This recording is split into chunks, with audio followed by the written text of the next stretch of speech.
Any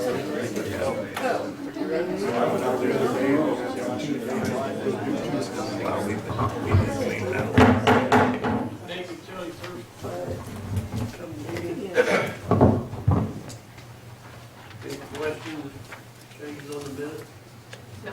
Could you push the mic towards Mike, please? Thank you.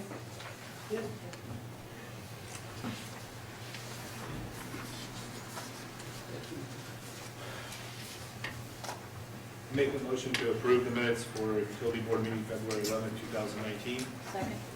Have a motion second, all in favor, signify by saying aye.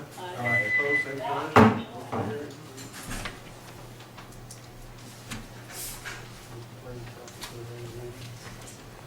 Make the motion to move the claims docket to the regular town hall meeting. Second.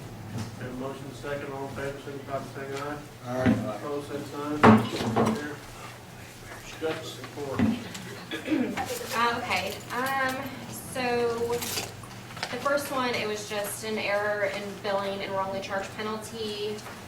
Rhonda, both of those have to do with, there was a gentleman that came and bought that house, I think it was at the February's meeting, where we posted the deposit to the account, and he paid the rest of it that was owed. Tiffany, that was the leak that was approved at last meeting to do the wastewater to the minimum. Joanne, wrongly charged penalty. The other Joanne, what happened was we had to credit because the bank, how the check was written was questionable and the bank caught it. So there was a $100 credit that we needed to give to her. So we got that fixed. John Swick, there was just the error in billing. The property, the Salzar properties, both of those was just transferred from the old tenant. It wasn't done over. The venture one, again, just deposit applied to the final bill. Rebecca, there was a confusion and she double paid her deposit, so we contacted her and she just said to post that deposit amount to her bill, so that's what we did. And then you see the $5 general charges. We came to find out that when Dollar General was built, an account was never created for them.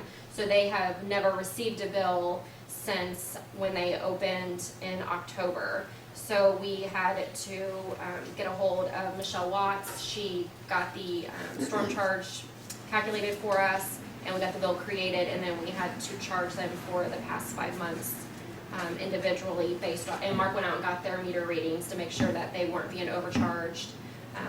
And so that's just what those are.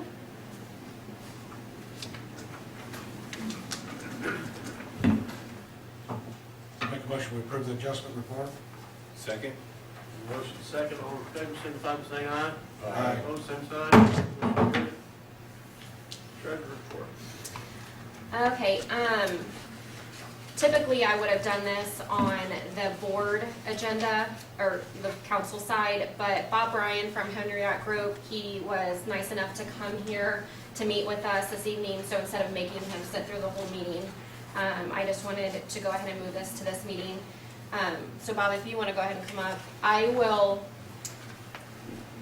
When Marcia Taylor informed us that one of the deputies had gotten injured at last month's meeting, that deputy ended up questioning whether or not he was entitled to workers' comp. So we started looking into it because I think there was confusion about whether a part-time employee is entitled to workers' comp.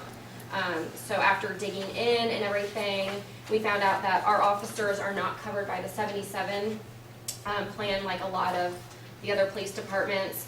So I got a hold of workers' comp and found out that we do legally have to provide our part-time employees with workers' comp. So then that's when I got a hold of Bob, and he looked into everything. So we were thinking that there is a clause with municipalities. We get to choose how we provide workers' comp if somebody is injured and not able to work. So we can provide workers' comp insurance, we can have a supplemental insurance, and after Bob looked into it, the cheaper way to go is just to add the workers' comp wage insurance. We already provide them medical. So I just asked Bob to be here because there was just so many questions about what we do legally have to provide and what was the cheapest route to go. So I'm just gonna go ahead and let Bob shoot from there.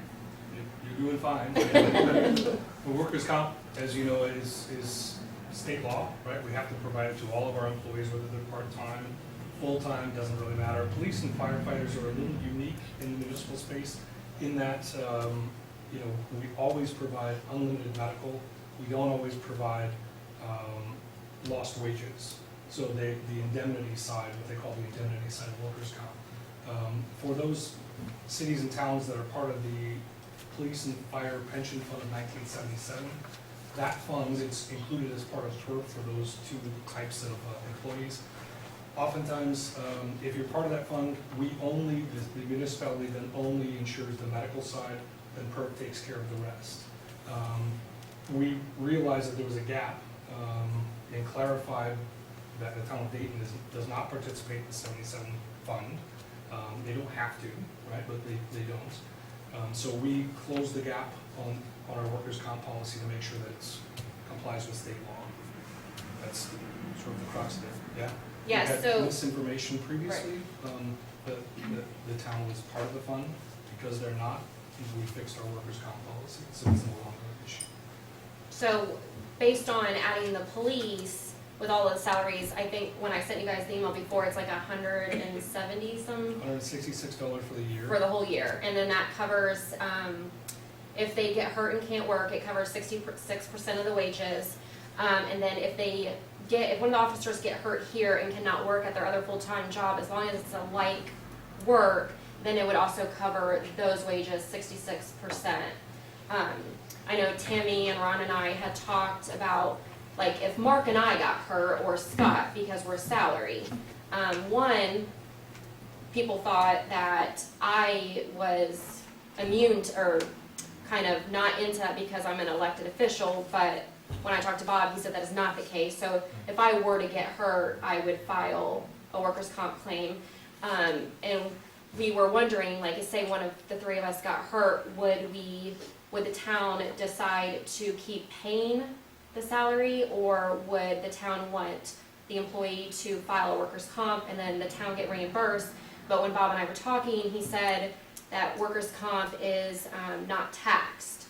So they go off based off the salary amount. So pretty much what the 66% that you would be getting for workers' comp would be roughly what you would get anyways after taxes. So he said the smarter thing for the town would just for the employee to file the workers' comp. I mean, typically, there's really not a decision that the municipality would make. Work comp in our state is the sole remedy for any work-related injury.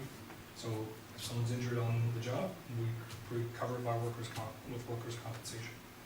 And it provides 66 2/3 of the average weekly wage, and again, that's not taxed. So that's what the state prescribes, and that's what we provide. So, with any questions, I mean, this doesn't come up all that often, thankfully, here. But are there any questions around workers' comp coverage? Can you just explain when those payments start and when they end? Okay, so what Michelle alluded to, there is a section of the code that allows us to provide lost wages for our part-time officers' real jobs. And again, I use the term in quotes because that's what a lot of times they say, they're full-time positions.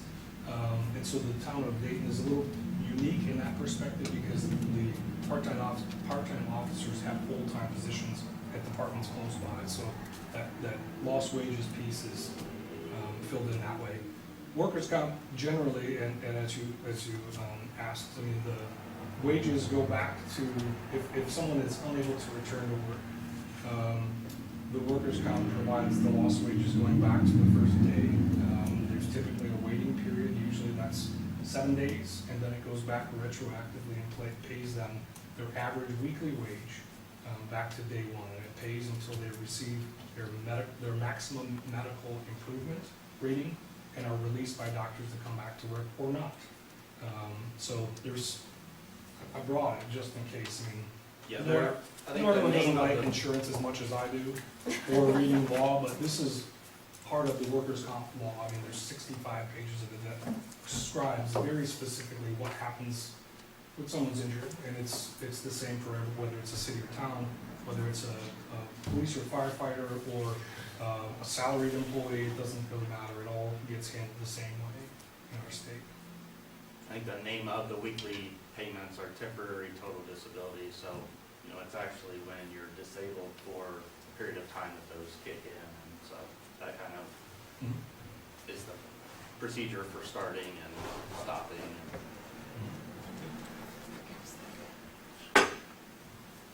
More than you ever want to know about workers' comp. So I just, because since we didn't have, because when Henriette Group took over last year, they didn't change anything than what the prior insurance company had. So we've not had the workers' comp coverage at all, except for the medical part. So since this was a new coverage, then that's why we brought it up, so that the board could approve adding that to our premium that's getting ready to start. And he did send me that quote, so instead of printing the 12 pages for everybody, I'm just gonna forward that to you guys, so you can go over that new insurance premium for the year, because we had to change up some stuff because the buildings were wrong and all of that. We fixed Yeah. a lot of errors and issues and Yeah. clarified a lot of information, so yeah, we fixed it. So, Michelle, do you need a motion to add this to our insurance premium?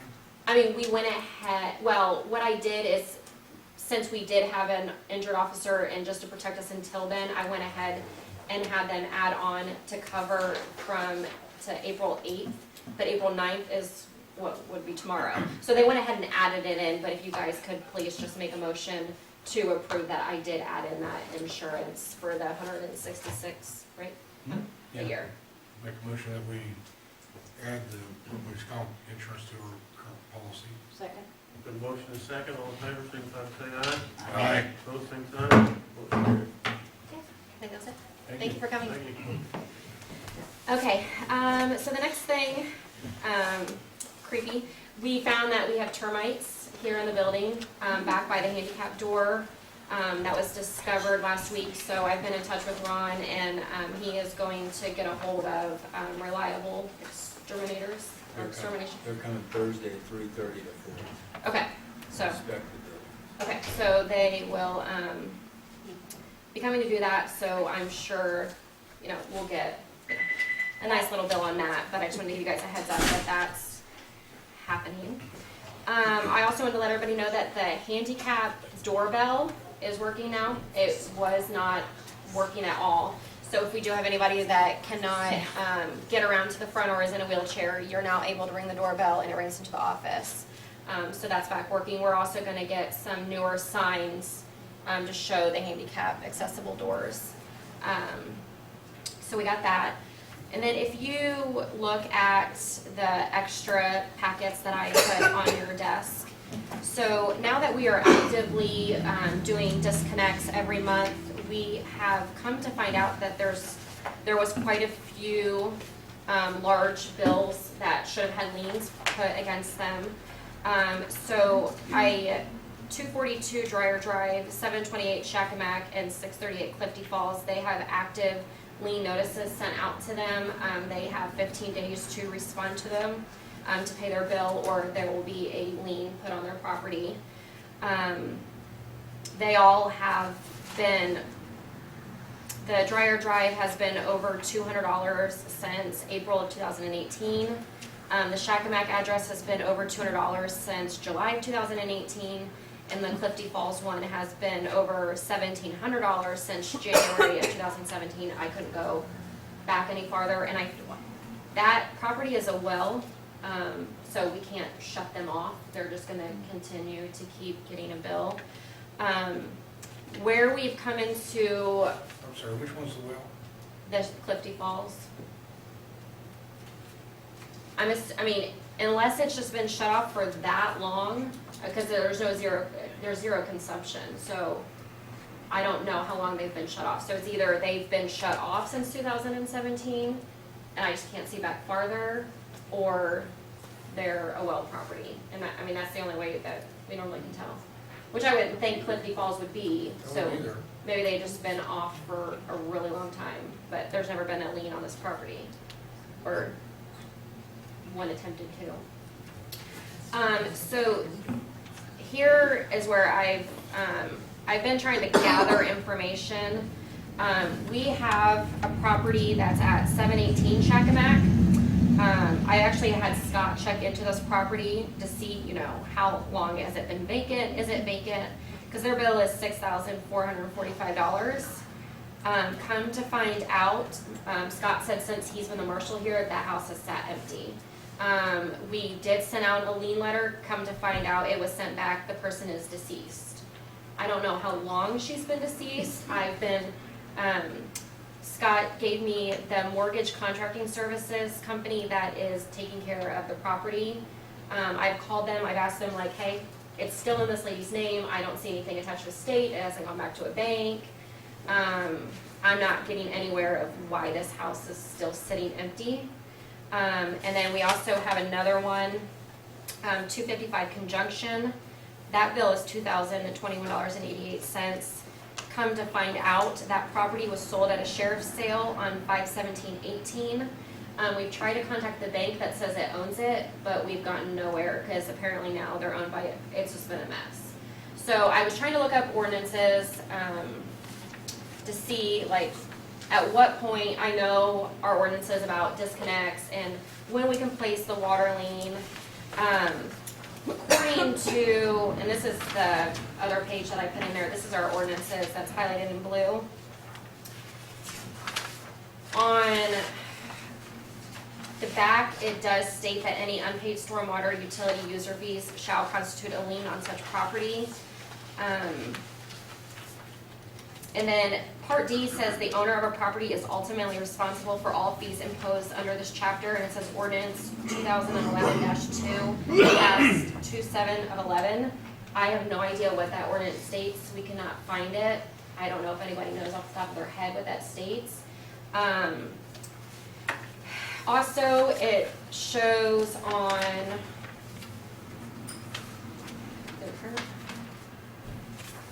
I must not have copied you guys on that one. Let's see.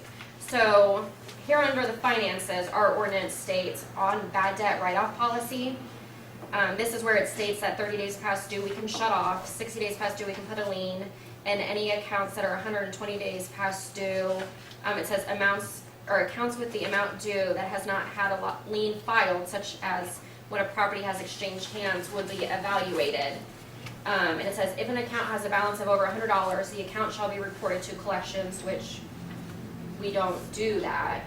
Factors of a write-off is if the debt has been inactive for 3 or more years, a customer has passed away, or for other reasons the town council deems to just and fitting to warrant a write-off. So the question is I feel like we need to have an ordinance put in place that states, so say if somebody finally goes and buys this house at Shakamak, the bill is $6,500.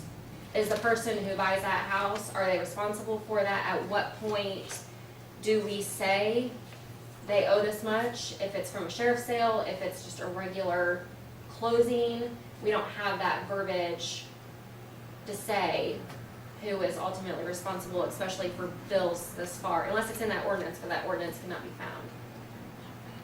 Well, there's a state law on this as well. So, the city or the town has the ability to enforce anything if you start with that. And this local ordinance was passed pursuant to that statute, so I think we need to look at that as a whole and do that. I'm pretty sure whoever buys it, Yeah. before they buy it, needs to look into it, because that becomes their debt. Right, and that's what I've always been under the understanding. Obviously now we're doing due diligence about making sure that bills are getting paid, disconnects are being sent out, liens are getting sent out. But like for this instance, so Scott's been here since you said 14, so this has been building since at least 2014, if not farther back. So is there any kind of law that states they can only be charged back so many years, or is somebody going to be responsible for paying? The first step is to make sure we have a lien on it. Right, well, and that's what we've been trying to, can I put, I mean, that's what our next step was. We sent out the letter to do the lien, it got returned due to the person being deceased. So do we just still put a lien on a property of the deceased person? Because it has not, the bank hasn't taken it over.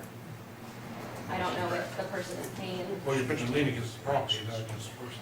Right, but I mean, it's gonna go to that, I mean, it's gonna be in that person's name on that property at this point. So yeah, I just think we need to look into that, because since our ordinance does say for other reasons, and town council deems that, you know, the board could vote who they choose to pay or not pay if somebody wanted to fight it.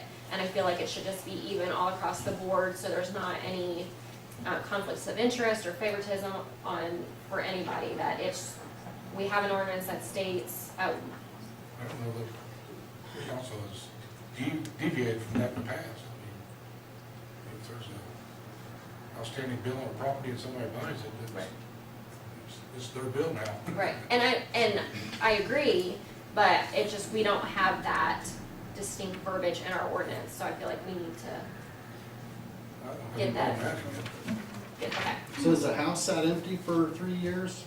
At least since 2014, I don't know how much farther So back. they've not used any water or Mm-mm. done anything? Don't you think that should be kind of a write-off?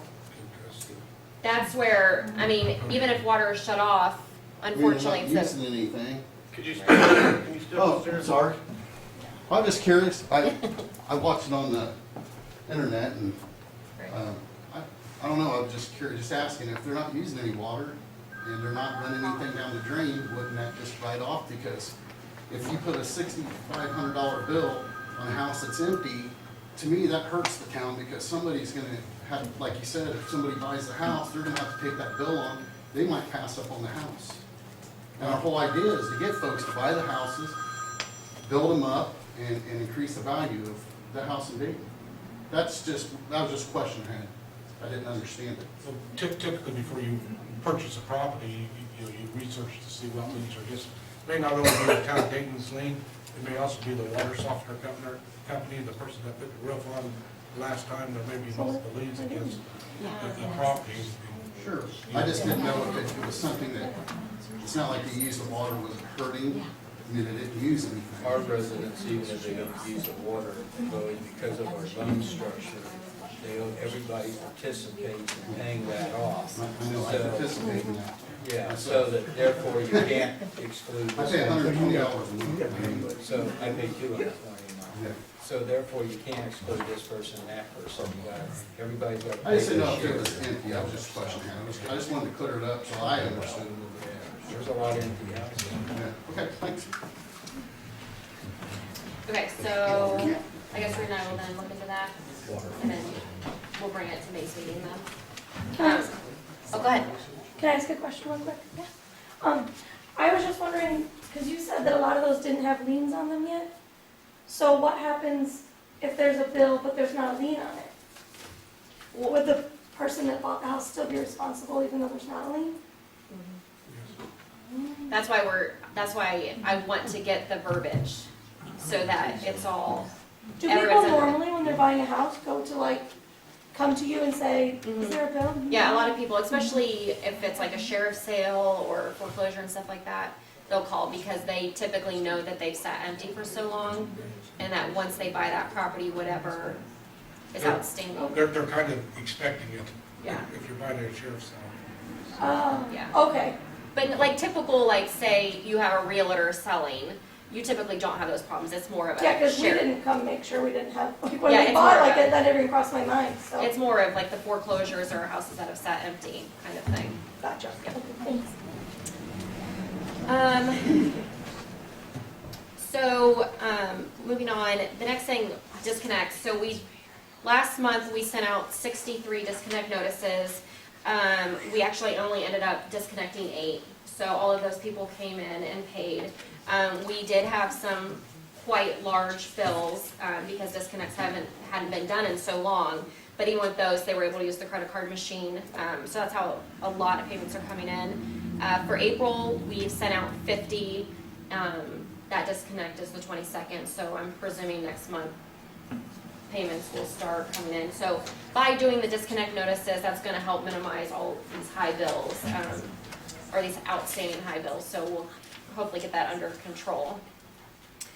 So the next thing I wanted to bring up is Tammy, the utility clerk. So May 4th was her 30 days. She is doing very well. She has brought a lot of her knowledge from being at the Lafayette Utility Office for 11 years. She has been doing all of the lien letters, typing them up, and she's helping me with the filing, and I mean, she's amazing. So I was going to see if the board would approve on her 60 days, so May 4th, if I can go ahead and up her to the $15 that we had discussed originally, because I feel like she is doing enough work and putting in enough. She's doing bank deposits, the putting in the receipts, and she's helping me. I mean, she's just amazing. She's going a lot faster than I expected. She seems to have a handle on the knowledge of it. And she's really pleasant. Like I said, she's been doing all of the research for these liens and like going to Beacon and seeing who still owns the property, contacting, like I said, the banks and all of that. So she's really stepped up since she's been here. I'd make that motion. Second. Motion is second, all in favor, signify by saying aye. Aye. Pose same sign, motion carried.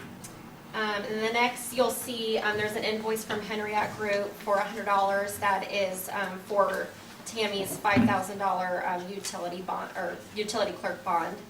So I just would like to get the approval to get that paid. I'll make a motion to pay the $100 to Henriette Group. Second. Motion is second, all in favor, signify by saying aye. Pose same sign, motion carried. And then the last thing, I just wanted to let everybody know that Tammy and I are both notaries now. So anytime that the office is open, we have a public notary. So you don't have to worry about me being in the office or who's here. If we're open, there's a notary. And so other than that, that's it for the utility side. Reed, you- Go ahead. 718, checking that. Yeah. Is this the deceased Yes, the $6,000 one, yes. right here? Mhm. Is that her? Well, yes, the bill is in, I don't know if that's her maiden name or this was a maiden name. Okay, well, it looks like someone's paying her taxes, so we'll look at that. Yeah, I tried to contact the contracting services that were managing the property, and they said that they can't tell me anything about why it's still sitting. I would figure there was an estate. We tried to search, like, if there was an estate case, and we can't find anything, so I have no idea why it's sitting and not going anywhere. Reed, you got anything for this meeting? Nothing to report? New and old business. Dave Crandall. Dave Crandall representing Dayton Methodist Church, 7201 Wesleyan Drive. I'm here per your guys' request to come back and try to get some answers to our questions and your questions. Thanks, Dave. Yeah, I can kind of help to facilitate. So the Dayton Church came here at the last meeting and presented some information, and so we want to give the Dayton Church an opportunity to present any additional evidence in support of your request, and I really think that that's the first step. And once we get all the way through that, we probably should just take it one item at a time. I think that town council will be free to ask questions, and I think that we need to have all the information presented to the town council, and then once we get to that point, we'll be at the point where we can have some deliberations. So just want to remind everyone that this isn't a full trial, but really I'm going to try to have a full opportunity to be heard and Can you read off Yeah. each request as we go down? for Yeah, the so- public? if you could just start with the stormwater recovery fee. $23,230. And is there any additional information, any documents you want to point the town council to? Anyone that you want to have speak on the church's behalf on the stormwater recovery fee? No, I think we've provided enough evidence for all 3 points. So at this point, we don't really plan on providing any new evidence here. Does the town council have any questions on the stormwater recovery fee? So in stormwater, it's for your retention fund, right? The town hasn't provided it for you, and that's what you're asking recovery for, right? And that's- The $23,230 was paid with the state statute having 2 years to either extend storm water or reimburse the money, and it hasn't been reimbursed. And it actually states interest as well on that. And you have the state statute on that? Because if we do that, if we owe them the money, we owe them the money. So, I know there are steps, there's. No, the church has not provided a statute, so, we've looked at a contract, and there's, the terms of that contract is what I've explained and analyzed to the town council, although we've received as a letter from the church stating that there is a statute that they wanted the town council to consider, but I don't have that. I thought, Michelle, didn't you look at it in the fall, didn't you tell us something, or over the winter? You said that they were owed that because of you. It's not my determination if they're owed it, but it was not provided. So when they came up with the stormwater utility, it was the town's intent to provide regional detention for different areas of the town for new development. The town, I don't think, grew like it thought it would, and so not enough fees were collected to be able to actually facilitate that and build that like they thought it would.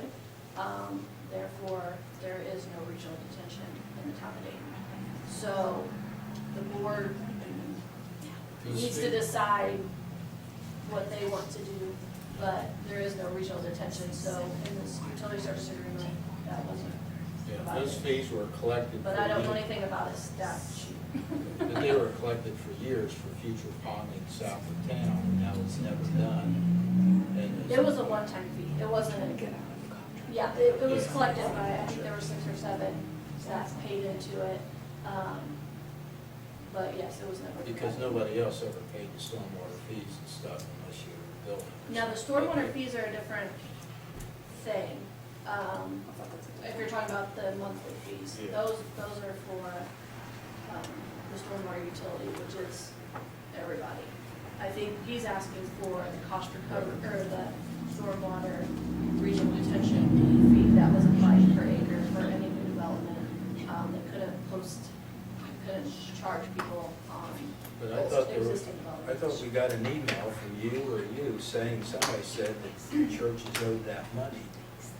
There's I no- didn't say. No. So there were 2 numbers, Ron, in the contract, Yeah. and that's what we discussed as far as what those numbers were for. And that was, I think a determination that both of those numbers were for the same thing. And they were 17,000 plus the 6,700 or One something. was for a pond, like detention. The bigger number, the 17,000, was for regional detention. The other was for infrastructure, so some people, it would be the pipes and everything to get it to the regional detention. One was to help facilitate building those, and the other was to help facilitate building a pond. Neither one were put in. We have, Out there, in other parts of town, the pipe one could potentially apply. we've But had, your storm doesn't do any pipe, does it? we've had quite a few businesses in developments pay this, the same fee based on the same language in this contract. I did send an email saying which ones that could potentially have paid based on draft agreements we have. Right. So the church for sure has a signed agreement that we know they paid. Some of the other ones, I don't have the signed agreements, so if they can provide the signed agreement and proof that they paid, then I think they could pull out of it and run over to potential. In this contract, you know, the verbiage says when the town completes a series of ditch pipes systems, the owner church can regain full use of its land presently used as a temporary detention pond. You know, there's no specific time period for the town to complete this drainage plan. Obviously, there hasn't been much development out in that area. You know, it looks like there is starting to be some development in that area, so, you know, this may come someday, you know, I don't know. From what I know on the utility service side of the draft, there's no time frame built into that, but I don't know if there's You know, the town does regularly, you know, maintain and try to improve its current stormwater ditches and catch basins and stuff like that, so it's not like we don't ever improve stormwater systems. We felt like Here's what I if this agree. time it wasn't gonna get, with the new development, if our pond wasn't gonna go away, and it's essentially it wasn't ever gonna go away. We approached the developer to see if you guys would wanna work out a deal with them, since this is yours, not our responsibility. And they declined. They said they have enough water problems of their own. And I think the 2-year state statute really makes this an open and closed case in my mind. Like we're wasting a lot of time again. Well, Reed, this is a memorandum from you, I think. It says, your recommendation is the town council, it's the town council's decision, but the evidence does support the church's claim that the town breached the agreement by failing to build the bond. So, Right, and that's what I thought, Michelle, you were saying, that on that one slip, there was like $72,000, like we paid extra, and a lot of us get that money back. I was just making a summary of what was paid. I don't decide whether you pay it back or not. Okay, well, Reed, this right I here. think you have to vote and decide Right. as a board. So, you know, there has been no legal determination on liability, and there won't be. There has been no engineering determination on liability. You know, we are here, we're at a point where we can't have an executive session because no litigation has been threatened in writing. But as the attorney, you know, all I can advise you on is the law, and, you know, if this were pursued, it'd be through litigation, and the plaintiff, you know, the church would have their legal arguments, the town of Dayton would have their defenses and legal arguments on liability. So, you know, my private recommendation to you, which typically wouldn't be, you know, shared with the other side, but that's fine. I mean, that's all that it is, you know, I don't know what would happen because there's a lot of uncertainty with litigation. It's really your decision to assess that. It's certainly possible that this could go to court and that the town of Dayton would owe no money. But it's certainly possible that the complete opposite can happen. And that's about, you know, the limitations that I have in my analysis. And it's really... Okay, if we can talk about it now or tonight, my thing is this church, from when they first built that down there, they were never offered water or sewage to begin with. They had to put in their own sewage lines. They put temporary ones across our field, and the town made a move at a huge expense, moved the sewage lines over the Dayton Road. They had to put, before we gave them a building for occupancy permits, they had to do their own ponds and everything, even though on top of it, they had to put these monies into the town, which was, I remember, was supposed to be refunded and everything. They've done a tremendous, they probably got $70,000, $80,000 in costs, but other people I don't think had to jump through. And I've been around a long time. It seems like the old boards The church never pushed it, but there's a lot of talk that we did owe some of these monies back. The oversized pipes, I mean, part of it's stormwater, part of it's just sanitary and regular water and sanitary, but they've done more than anybody in this town. Double, I think they've doubled their costs sometimes. We also paid for Wesleyan Drive to be paved. Yeah, they Donated that to donated town. Wesleyan Drive to the town too, the whole thing.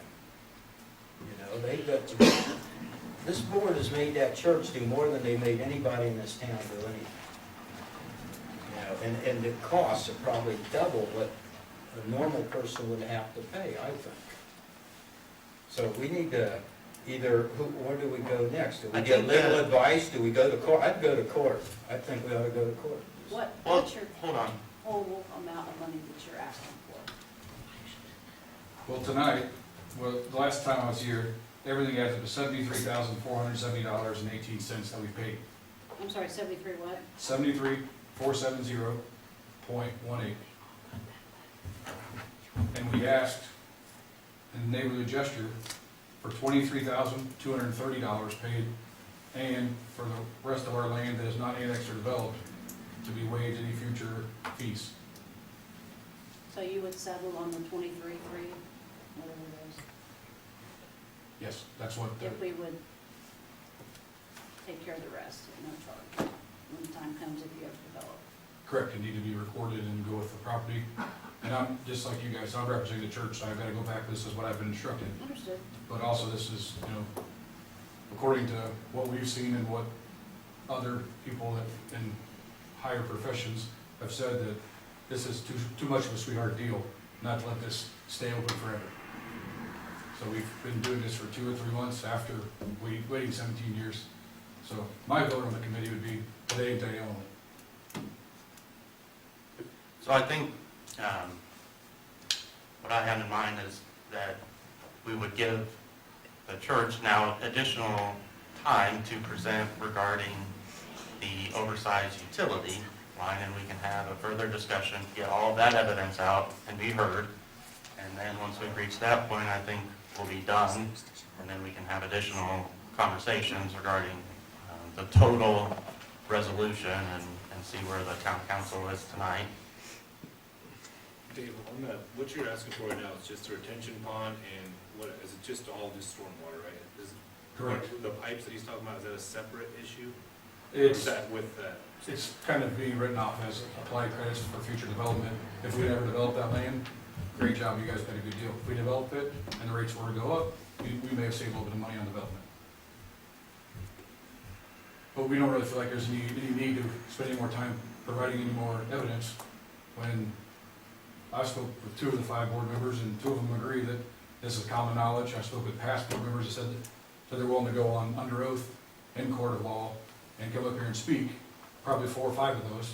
And they said that, yes, Mr. Swick, last time we were here in the parking lot, said that this has been going on forever. And he personally said that, yes, the church is oversized. Why in the right mind would anyone spend $20,000 if they weren't required to? So if you guys can provide that evidence to me, I wouldn't have to walk away and not talk to you. I talked to Mike Lowe's and John Swick, and they both said the same thing. And it's also in the ordinance. And nobody's gonna spend that extra money with that, just on their own. Just Yeah. got to be forced. So I'd like to ask the town council if they would like the church to present any additional evidence regarding the oversizing of the lines. I think, you know, I need to see additional evidence. I can't speak for other people. I'm in a school, I've moved to that course. I'm good. I'm good. Let me ask, I understand this is sort of a package, and it seems to me like a very sweetheart deal, like we've got about half or a third to half the cost which we could incur. Is this something that's gonna be off the table in a week or a month or whatever? My vote is when we leave here, it's off the table. That's my vote. I'm only one of several people. And there's, I'm gonna decline on providing any more time and more evidence. And I think you guys have a firm that can continue to investigate. Or if you want to investigate yourselves, all of you guys are paid, in a paid position, not myself. Michelle, was it actually upside? Because we ran a certain size out there. Was it upside from what's required? I see See, that's where I don't know, and I don't have a copy of their utility service agreement, but, I wasn't aware of the water and sewer. I'm sure it was probably upsized based on what it was, but, so they're not using the stormwater, and that's what you're asking for, right? It's the stormwater cost recovery feedback? That's the No, 23. this is separate, Michelle. The second one is the oversizing agreement, sewers installed per town request, no credit for oversizing issued per town ordinance on 99.6, passed on 6/7/99. Oversized credit cost of the town should have been issued $20,511,000 Fairfield contract should be 2001. Back in the day? Yeah. Okay.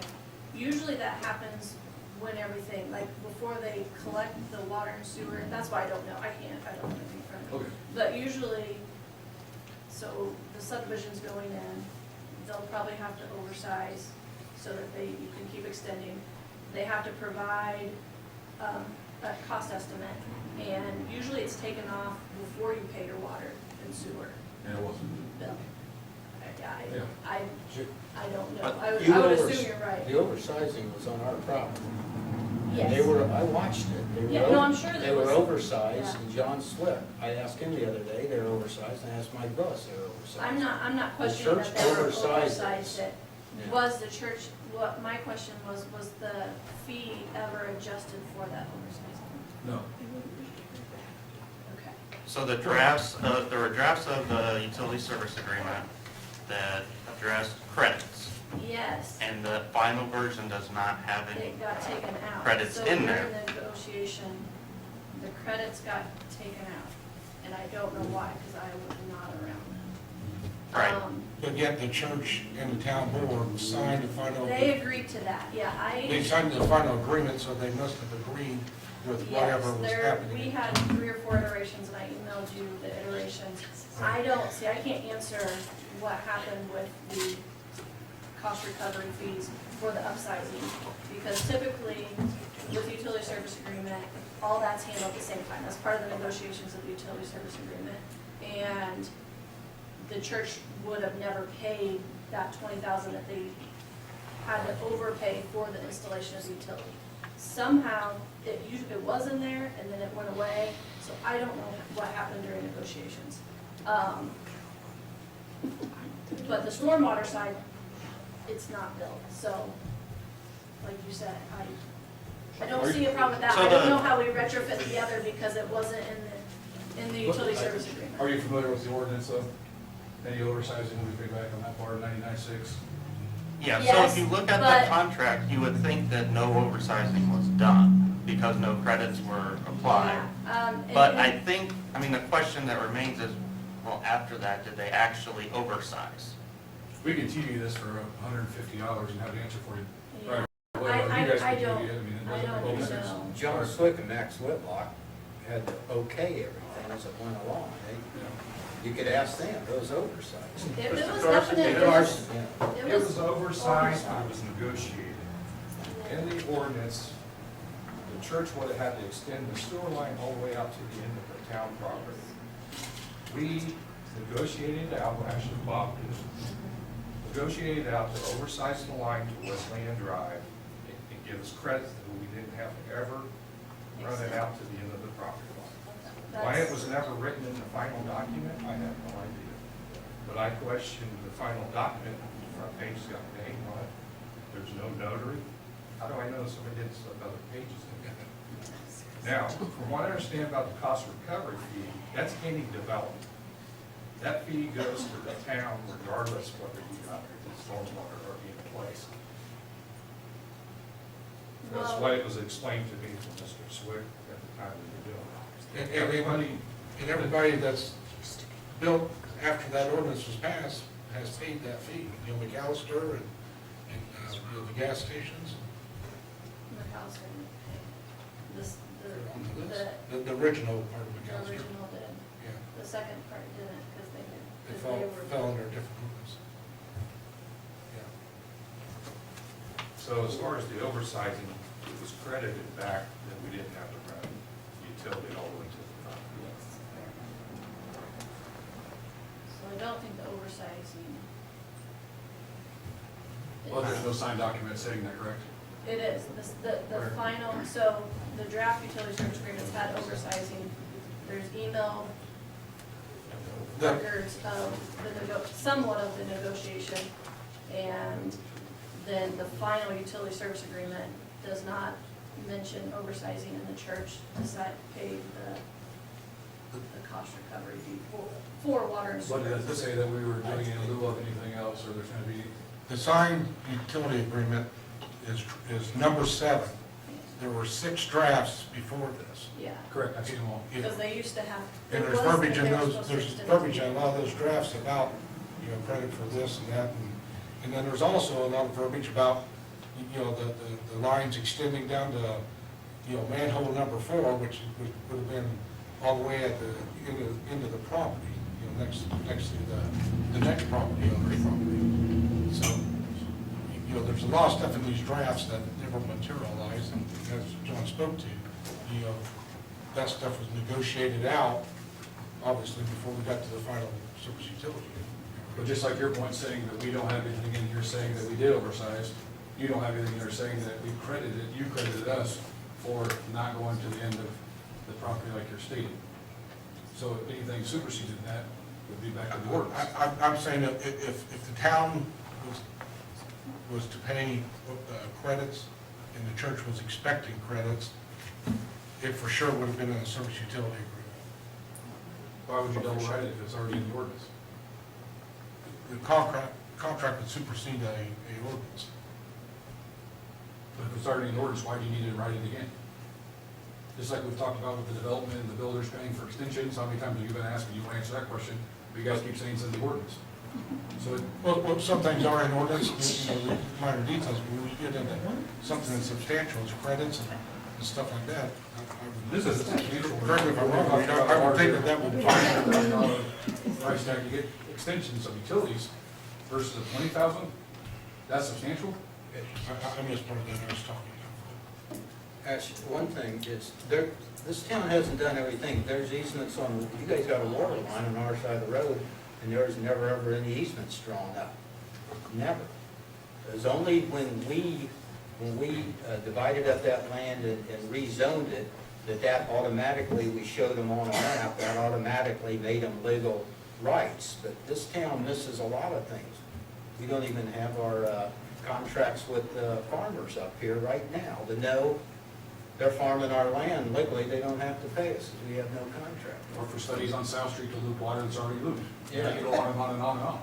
You know, that, we know what the agreements were, I know what they were, John Swift knows, the old board, the council knows, or the church knows what they were. They're asking for half of what they could be asking for. It's this going on and on and on and on for, I've been back here since they built the church, and it's always been a headache, you know? We should have done something 20 years ago. Yeah, I mean, the contract's 17 years old, and, it should have been taken And care like I of. say, Should have been taken care of 15 years ago, if the state statute states that. Okay. But Well, 2 points, also- let me speak on that, 2 points. Okay. One, state statute gives 2 years, correct? I don't know, I haven't seen it Okay, yet, well, I'd like to see if you that. assume what I'm saying is correct, which it is, and 2, you guys have never wanted to listen to anything we have to say. Now there's a development that needs an easement, and we have your ear. So there's no, Well, you sent us a letter, okay? yeah, 3 times, This is- 35 million, you haven't replied to one, still. Like I said when we started, this is an opportunity for presentation of witnesses and evidence, and we don't really need to turn this into a courtroom atmosphere, so I want to, give you an opportunity to finish any of your thoughts, but, do you have anything that you'd like to present on the oversizing credits in the form of people that you want to have come up here and speak, or evidence that you want the town council to consider? The conversation that we had last Tuesday, I believe, when you called me, I asked you if I needed to have anyone write anything down or come and give essential testimony. You said, no, this would be more, you'd be facilitating. So I asked if I told you I could have 10, 20, 30, 40, 50 people if you wanted to, and you instructed me not to. And I told you I didn't want to waste any more time or energy on something unless you could tell me what you needed. If you agree on point A, B, let me finish C for you, or vice versa. So I've done everything you've asked me to do. Reed, when I called you this week and talked to you, I asked you if there was any paperwork that you needed me to write. And you told me no. No, I did not. I'm sorry, what did you tell me? I told you that I don't represent you, and that all I can do is explain the process, and that you have an opportunity to present evidence, and that it's like going to court, where you present your information, and then the town council hears you.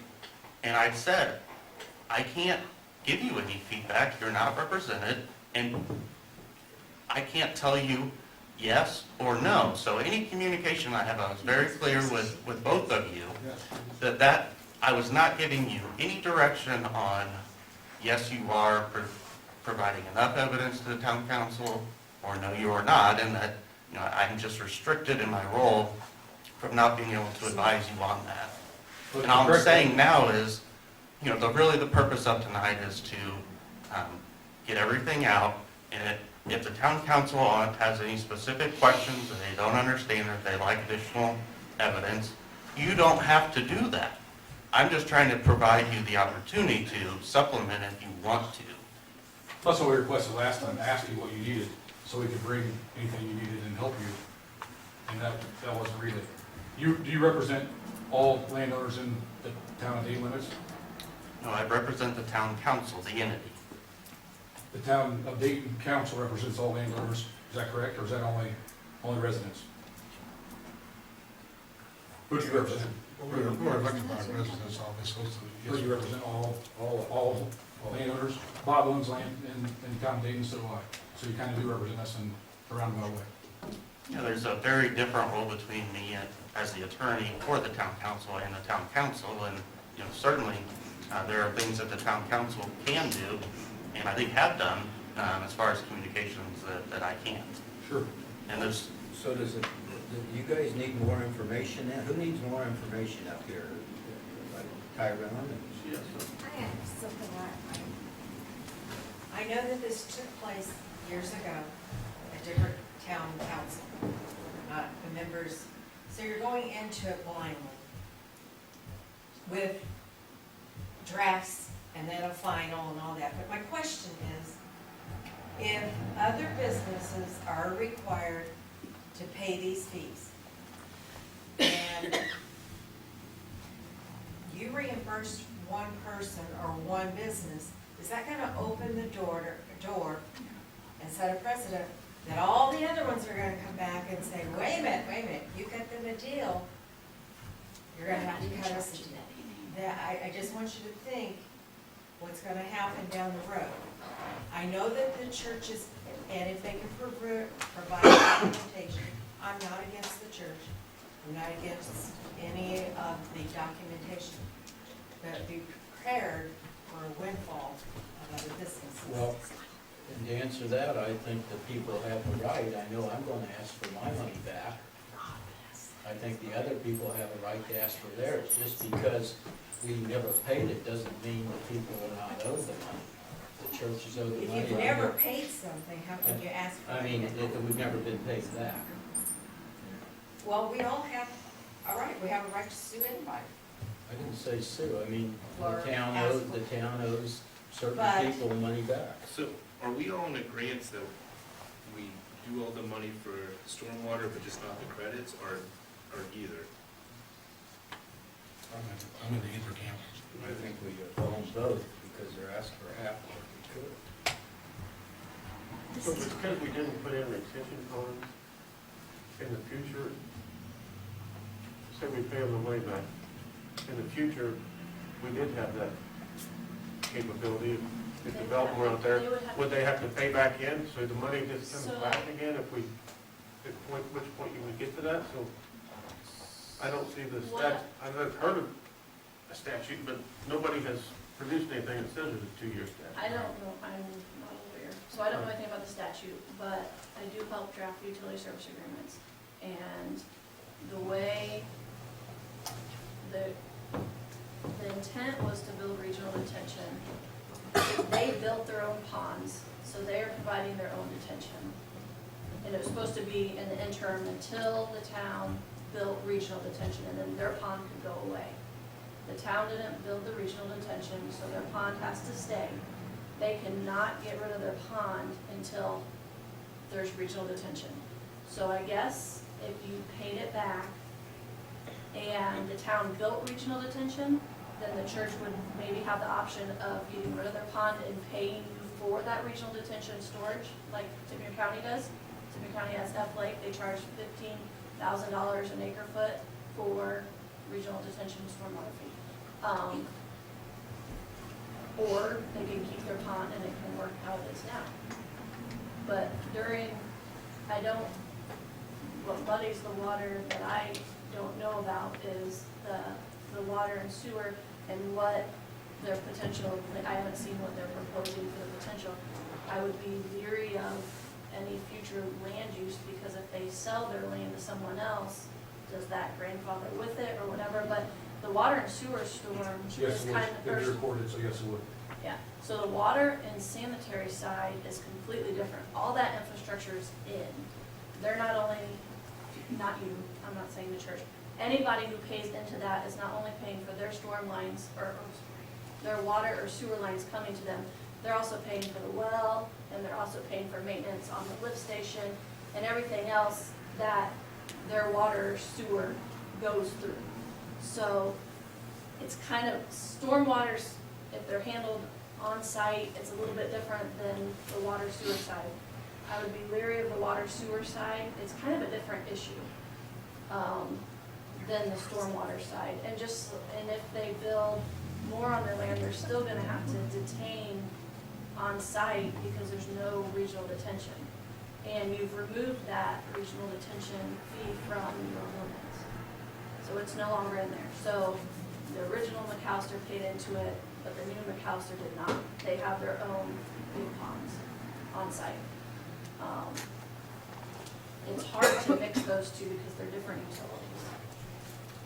Michelle, what do you think about the difference in exposure to other claims? I mean, it seems to me that on oversizing, I mean, there could be a lot of property owners that. All of that's negotiated with the utility service agreement at the time. So if any credits are asked for, it's usually before that signed document. Because you have to know at the time how much everything cost, and it changes. You know, you can't retrofit that. I don't know how to, we can't prove either way whether they were given those credits or not, because it's not in that document. It's already put in, everybody's already agreed to it, it's already been accepted by the town. It's kind of there. The property owner to the south is gonna have to upsize that according to the ordinance to match everybody else. You know, they only need a 8-inch, they're gonna have to make it a 12. I'm just guessing on numbers. They will, before the utility service agreement is executed, that's when those negotiations happen. And like he said, the ordinance says you have to extend it to your southern property line.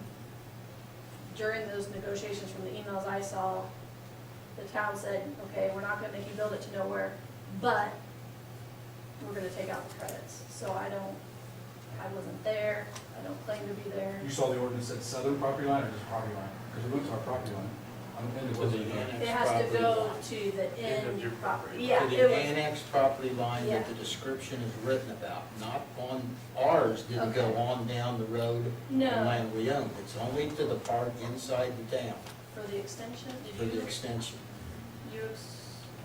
That still would be to the southern end of the church. Yeah, it would, No, it wouldn't, because they own land outside the town and they own land inside the town. Developed inside the town, it's still to the edge of south side of asphalt.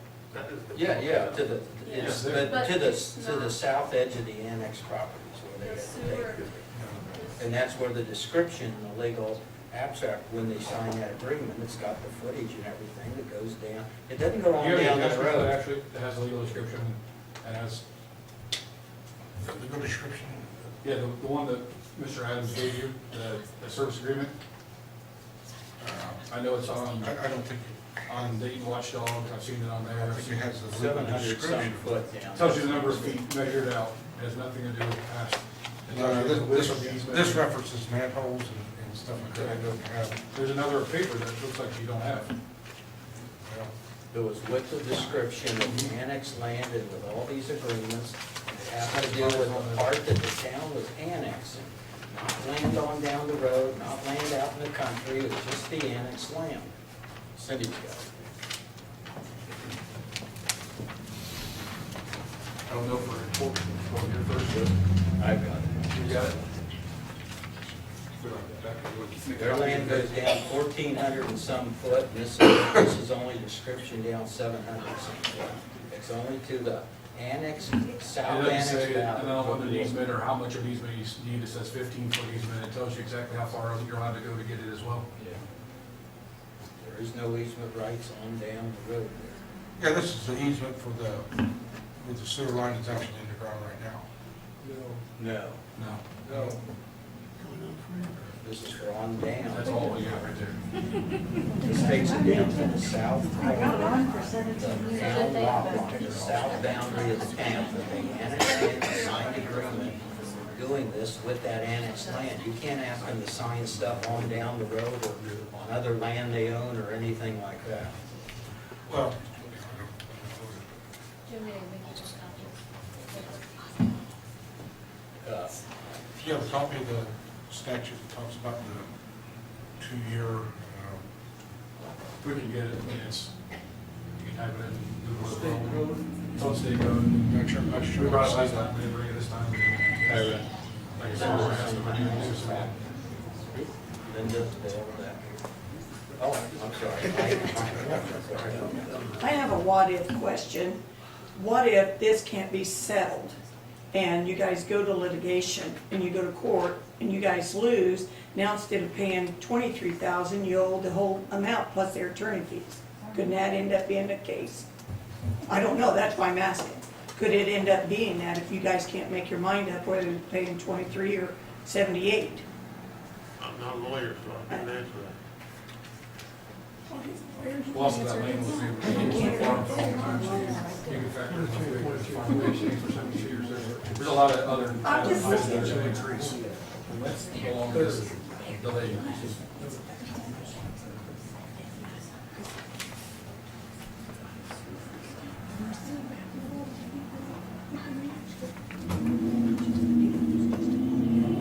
What's that?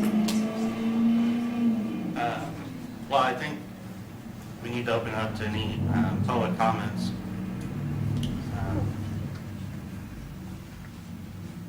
And then I really guess I do need to get some clarification on the specific relief that the church is requesting for the credits. Like, I mean, it's my understanding that you're wanting waiver of all future fees. Is that right? I don't want to misspeak, but it's in the letter. Rob, you have that letter by chance? It says, storm, I'll try to paraphrase, but essentially what we're saying, Mr. Murtaugh's correct. Stormwater, water, sanitation, sewage. Looks like actually got one right there. Go ahead, really, to read that. But it's for ever, right? I mean, there's, just to clarify, there's no limitation on time. Correct, and we want it to be able to be used, whether we develop it, sell it, do nothing with it. 4.8 acres within town limits, and 13.8 roughly acres outside of town limits. But it says for all future recovery fees. Yeah, it specifies it, doesn't it, on the line above that? Stormwater, sanitation, any type of sewage, water, all that stuff's detailed. This was in lieu of having the towns that have to pay the whole amount. So the fees that we're roughly saying not to worry about paying is $73,000. And the number we gave Mrs. Nice minus the 23, so round numbers, it's $51,000. Asking to, in lieu of those, to give us the credits. And we have no future plans to develop, but you know how it changes as well. So when you're saying. I have some concerns legally about the enforceability of that kind of a settlement provision. I can't represent you, and I haven't researched it in detail because we haven't gotten to that point, but, you know, in certain circumstances, the law doesn't allow parties to enforce what's called an agreement to an agree. So if we can find a resolution that is similar, but, you know, doesn't have that amount of time that just goes on, and you know, really we're trying to weigh things that we don't even know have occurred yet. I think that might be helpful for the church to keep in mind, but. Sure, we were trying to be neighborly and ask for 23,000 versus 73, but we'd go ahead and go back to this, taking the full $73,470.18, and not in lieu of credits. That's fine as well.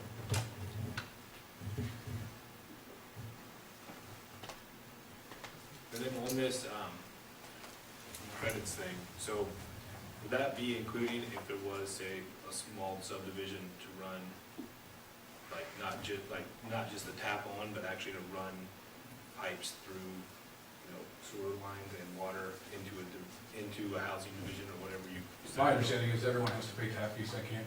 Well, I mean, not just tap fees, but actually the infrastructure of the pipes going, you know, I guess if we're going east, like if we're running south. It's my interpretation that would be at the developer's expense. So it's gonna be, okay.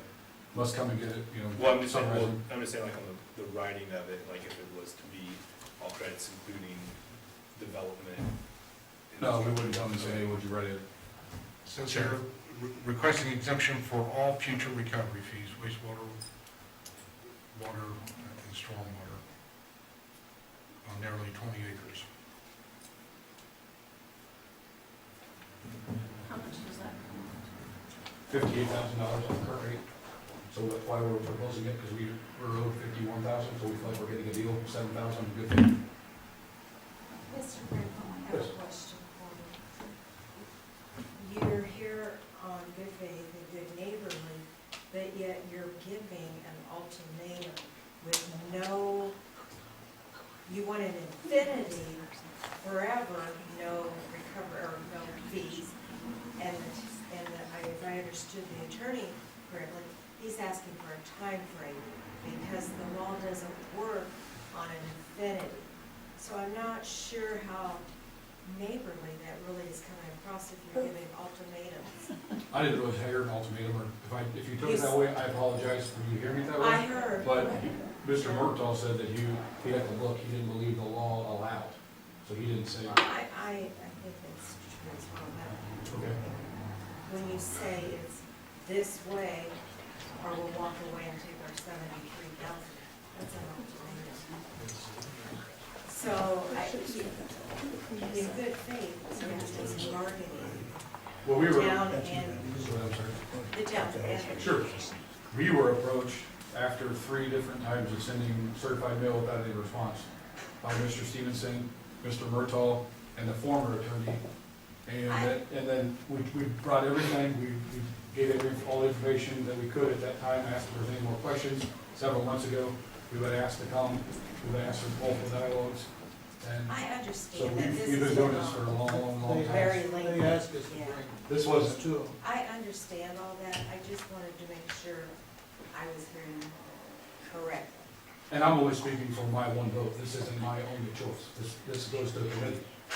These are the options that we were proposed, and if I'm able to say, yes, this is what they wanted, or if there's something in between, they're gonna go back, and so I'm one of many votes. Let's go to comments from the residents, see what everybody says. Get this break. Cindy Myers, 749 Shady Lane. First, I'd just like to address the comment that said that the church traded the requirement of extending the lines to the end of their property for the oversizing by pointing out that there was never a requirement to extend the lines to the end of their property line. If the cost recovery program says the developer is not required to extend said utility extensions through the project area to the limit of their property boundary. They are required to provide easements, which the church did. we also have an ordinance to that. So the fact, the allegation that it was traded has no merit. The other thing is, I was on that committee too, with John and with Bob, and the church oversized the line. We knew we were supposed to get, they knew that they were supposed to get reimbursed from the town, but they didn't want, they approached several council members over the years, they didn't want to be pushy or seem like bad neighbors because they are a church. And it's only now when you need something from them that you're willing to listen. But it seems to me like you're not really listening, you're set on putting up walls and not seriously considering what they're saying. So that's all I have to say. Anybody else? Yes, I'm the newcomer here, but I'm Joan Mings from, what is it, 728 Main Street. I come from a different area where we kept paper documents. Is there not a paper trail on this? That would be my question. I mean, and so nobody has a paper trail? But if we don't, then I guess, we have to create one, and what I'm hearing kind of rolling around, maybe that's what's been created, you suggested people putting stuff in. But I guess I'm responding to the neighborliness too, but it seems like we're in a big rush here. What about slowing it down, allowing our attorney to look at this in perpetuity, and getting some decision on that, you know, as to maybe we want to revisit it. You don't have it roll over every, 30 years or something. But just to threaten and throw rocks at each other right now, I thought we kind of got through some of that from the other stuff. Well, this has been going on about 6-7 months. I know, but it doesn't have to be done tonight in a negative fashion that sets us up for difficulties later. I guess as a resident who plans to stay here, give our attorney a chance to look at some of this and see. It sounds like there's a pushback somehow on, well, I'm not gonna bring you I don't know what it is. It's the law that states such and such, and I don't have it, you don't have it. Well, somebody's got it. And can't we just kind of grow up and do some of this stuff and be done with it and do it correctly? That's all. Thank you. Anyone else? Steve Shuley, 7315 West End. I mean, and I apologize because I got into the meeting a little late coming from work. I'm not sure why we're doing this 16 years into it. I mean, I can't go back to the federal government or this county government and say, look, you owed me this money, I never bothered to ask for it, or I didn't really push on it. Now I want it back because I know you need something. And I'm not, I mean, I'm just saying that in general because I obviously missed the part like why we owe the money in the first place. And I'll talk and I'll find that out on my own because I don't take the time doing that, but I'm just not sure why 16 years into it, we're still talking about it. If it's some kind of statute of limitations, then obviously that solves that problem instantly, but I'm just, you know, I know we've been working on this project for a long time, so. Thank you. Anyone else? So, would you recommend we table this until you can find out further? We can find out where this statute apparently is that you can't find, but they seem to know where it's at. No, I mean, You Mr. guys Crandall can- can give us a copy of that statute. Yeah, we referred it to in the meeting, we gave it a long time ago. So, Yeah, I haven't seen it, I'm sorry. okay, we'll give you the numbers again for the state statute, make a copy of it for you, no problem. And then Reed, did you say, paraphrasing what I interpreted, that your investigation was done prior to the last two times, and you apologized last time, you said you're a facilitator, that you've given the recommendations to these five, and it was on them to make a vote, is that correct? Partially. So if they want to make a decision here tonight, then my job would be done. If we're going to engage in settlement discussions, then well, even if they made a decision, you know, I would still have to draft the terms of the agreement. You know, assuming that part of this is that the church is going to, or that the town of Dayton is going to be getting a full release and settlement, you know, which would certainly be my recommendation, but we haven't even gotten to that part of it yet because the town council members haven't had any deliberations. You know, that's the limitation on our side. You guys have your limitations because you're a church, you have a committee, you have boards. We've finally gotten to the point where we've been able to hear all the information, and, you know, the town council cannot deliberate fully in private on this. So there is time. I'm not saying that all of their discussions have to be at a public meeting. There certainly individual town council members can continue to discuss or ask questions. So I guess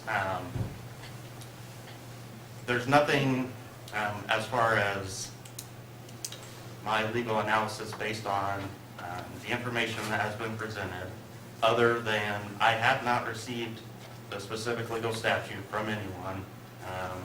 But, you know, that only goes to the stormwater recovery fee. It has nothing to do with the oversizing, and it seems that, you know, the main question presented tonight had to do with the oversizing.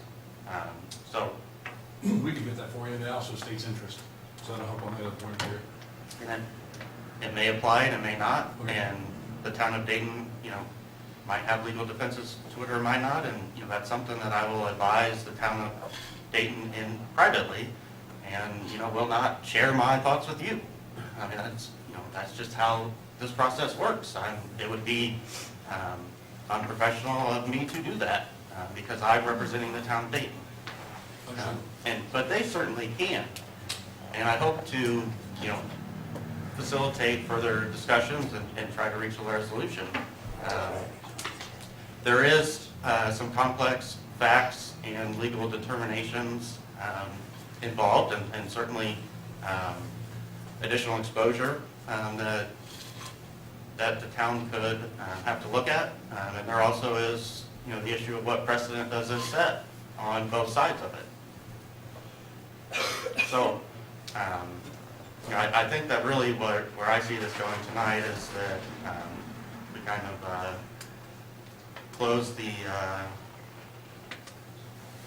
discussion, other than just any public discussions and deliberations. That, you know, just keeping in mind that, you know, anything that you do say in public, as far as what you think the church might accept, or what, you know, kind of solutions, you know, it's going to be heard, and you know, so, you know, that there are some limitations that, you know, your duty as public officials and handling this in a public manner, you know, have on that. But I think the more that you can talk through the facts first, you know, would be good, so that we can try to get to a point where we have a clear position, and to see if the town council wants to make a decision tonight in full. I think that's one option, to basically, you know, grant everything that the church is requesting. You could agree to part of it. I think you could separate it out and agree to part of it, but you wouldn't know what that means on their end, and there's some risk there. And then certainly, I think, you know, another option is deciding that you don't want to make any decision or take any action on this tonight, and that, you know, we need to see if we can continue some back and forth settlement discussions on this. I would make a motion to table this Second. until next month. I mean, it's been 16 years, what's another month, and let's get it all figured out. Got a motion and a second, all in favor, signify by saying aye. Aye. Aye. Opposed, same sign. Opposed? Motion carried.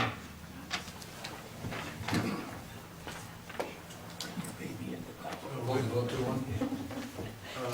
They didn't say anything, staying, so it goes forward. I want to just get the church part, the first part dealt with. Would you guys be willing to work, I know it's already voted, but if there is a time? You can make another motion. No, but if there's a time limit that he says, you know, about the credits, how he said it can't be open, would the church be willing to work on like 20, 30-year development? Yeah, I think that makes sense. Is there anything besides the state code you guys like for us? I know we asked that last couple of times and didn't get any information, but we're more than happy to help you out.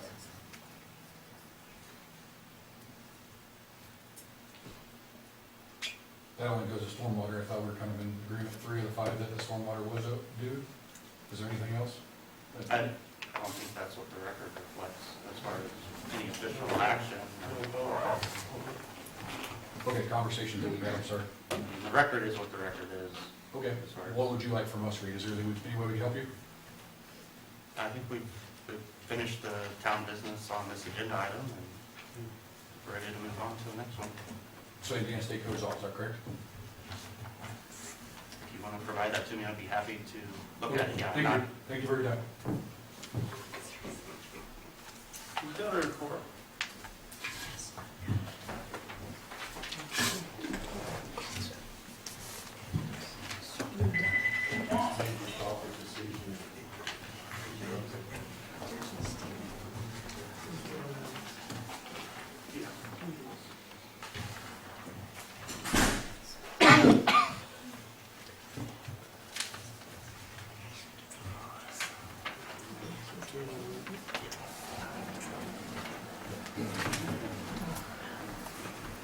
Okay. We'll start off with the water section. Each year, we're required to submit a consumer confidence report to all of the town water customers. It's not due until July 1st, but I'd like to go ahead and get that submitted to the state. They give approval and then it's mailed out to all of our customers. So I'll work with Michelle on doing that. We go through the similar process of how we mail out our water bills, how that's all done in a convenient manner.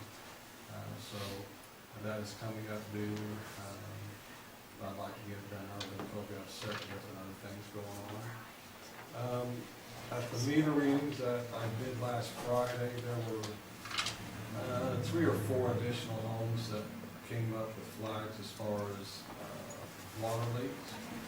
One of them was the one I have listed here, 615 Horum. The leak is actually in the meter pit. It's on the customer side per se, but it's still within our meter pit. And I didn't know how it's the first time I've come across it since I've been working here. Do you try to make that repairing the house? That's what you want to do, let me see if I can get it fixed, or how do you want to address it? It's on the customer side. Well, it's in the meter pit, it's right where the meter is on that downstream meter. Those are the new meters too, right? They are. It's I don't know, I looked at it this morning, I don't know if it's in the fitting or in the actual copper tubing. My question is, do you always make those repairs in-house? Just want some guidance on if I need to get that on the schedule or not. I think if it could be made in-house, we ought to attempt, I would not, if it's something that requires a contractor.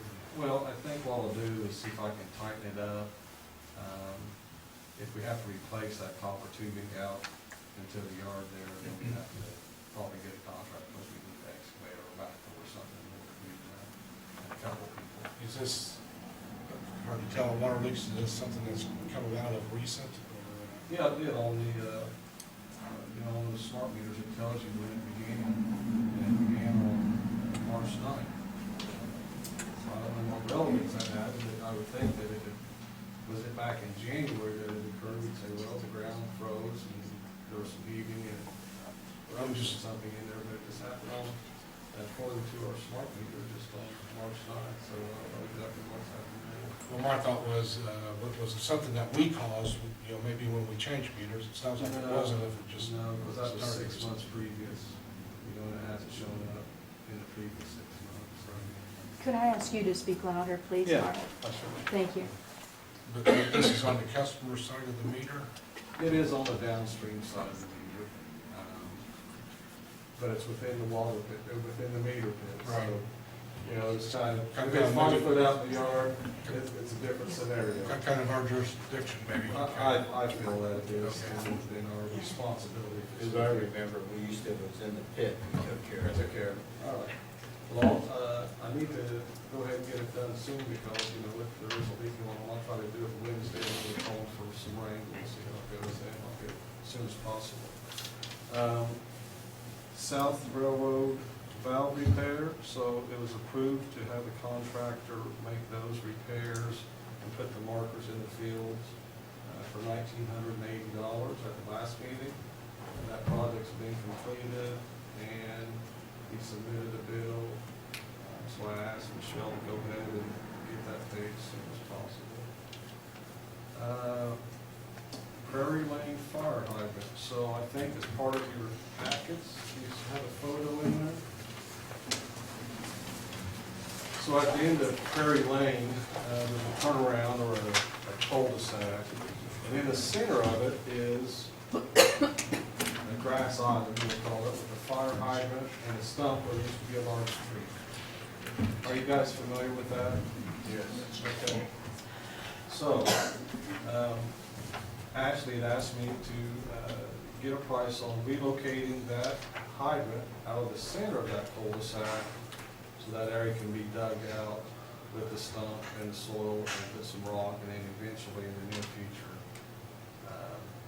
asphalt in that area. Okay. Received a bid from Coco Pelly Construction to do that, not the asphalt part, but just the relocation of the fire hydrant and removal of the stump and saw and put 10 inches of rock in compacted. And that cost was $4,400. So I need some guidance on how we'd like to proceed with that. We could, Go ahead. well, I was going to say, I believe in paving the center of this cul-de-sac where the grassy area is, and we could gain funding for that on future CCG grant applications. But CCG will not pay for relocating a water or sewer utility. So in any case, we would be responsible for that. But, it's a problem area. We got complaints from one homeowner about garbage truck hitting her driveway when he turns around. She talked to the garbage company, so now they don't ride up in her driveway, but instead they're going through the shoulder and the grassy area as they get turned around. For those of us that have plowed snow last couple winters, it's certainly a challenging area plowing snow on a narrow cul-de-sac like that in the circle. And it kind of goes to the overall continuity of the town of Dayton, to provide adequate areas for people to get turned around in and stuff like that. The cul-de-sac, if the center of it is paved, the diameter is it's 70-foot diameter, so it would meet the current minimum standards for a cul-de-sac in that type of a residential area. We're not for having a grass island in the middle. Spoke with two of the homeowners that I could find home at the time and at different times, and they're very much in favor of having that done. And the two that I spoke to are on that cul-de-sac and directly affected. One guy would love to see it be gone so he could not have to negotiate around it when he's backing his boat into his driveway.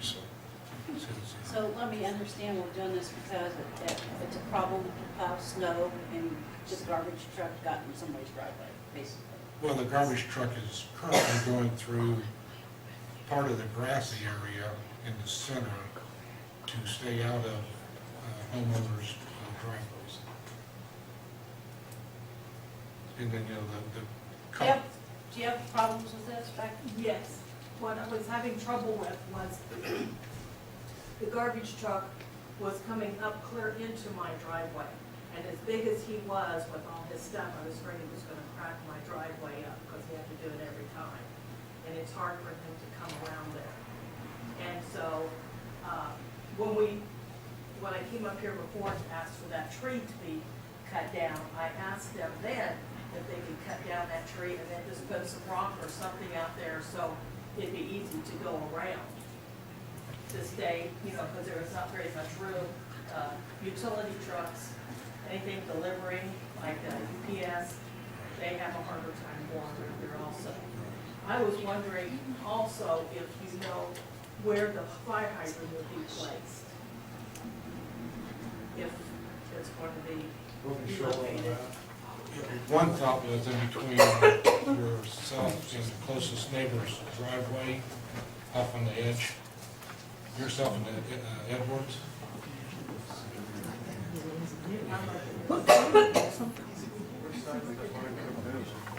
The line comes down the west side of the prairie. So where was it? Where was it? Got water cut off. Got water lines tying in up here.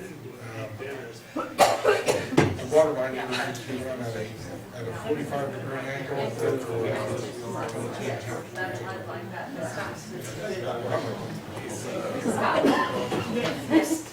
Scott. Check your phone. Is there any other questions? For those of us that are plowed back here, it's hard to get a plow around that as well. Oh, it's terrible. First time or two you plow, it's all right, but then the snow stacks up, it's a challenge. Anything else, Ben? We moved the hydrant, the $4,400 to get the hydrant moved, get this excavated, crushed stone, finished, stone compacted. And then at some future time, we're doing a CCG grant. Then we can get the paving and stuff done and include that cost on that money. CCG won't pay to move utilities to the city. So,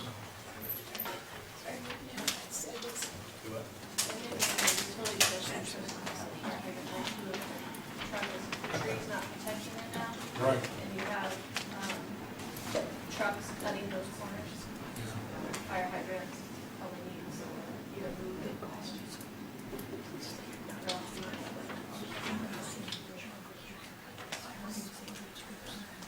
Any other questions? So, when we do things, are we just gonna start doing things randomly, like months, or are we gonna start bringing stuff to the board before we do it? Or are we just supposed to go out and get estimates on stuff that we think need to be done? Or, I guess I just don't know, understand the rules. I thought we just brought stuff before and we talked about it and then we went out and got estimates. I don't know, because things change. I don't know if anything's changed, but I think when usually, oftentimes the first question on somebody's mouth is, how much? Okay. So, Which we should talk about as a group to see if that's something we want to do. I'm just asking. yeah, and so, Just asking. when this first came about, I did bring to Westport, I get it. is it 2,000 or 20,000, so. That's what we're doing now, is discussing. Yeah, after the fact. Carry on, Mark.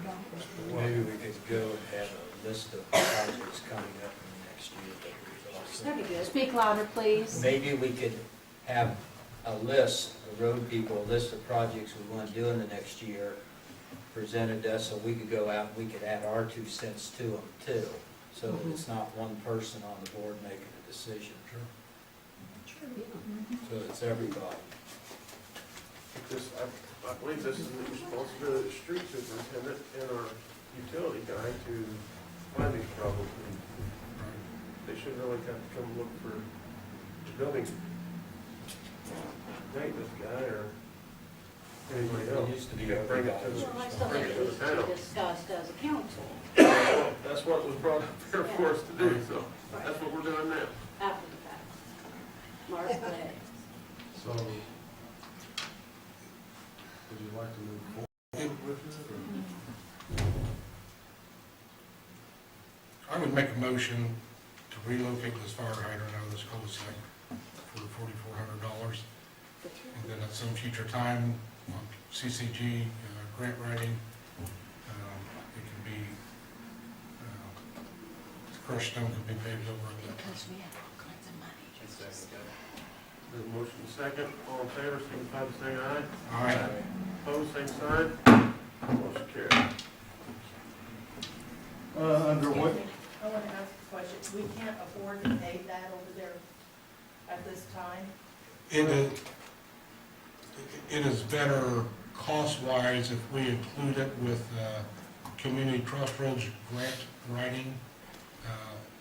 The state of Indiana would pay 75% of that, so we would only have to pay 25%. So if we include it in that grant program, it would work out a little bit better.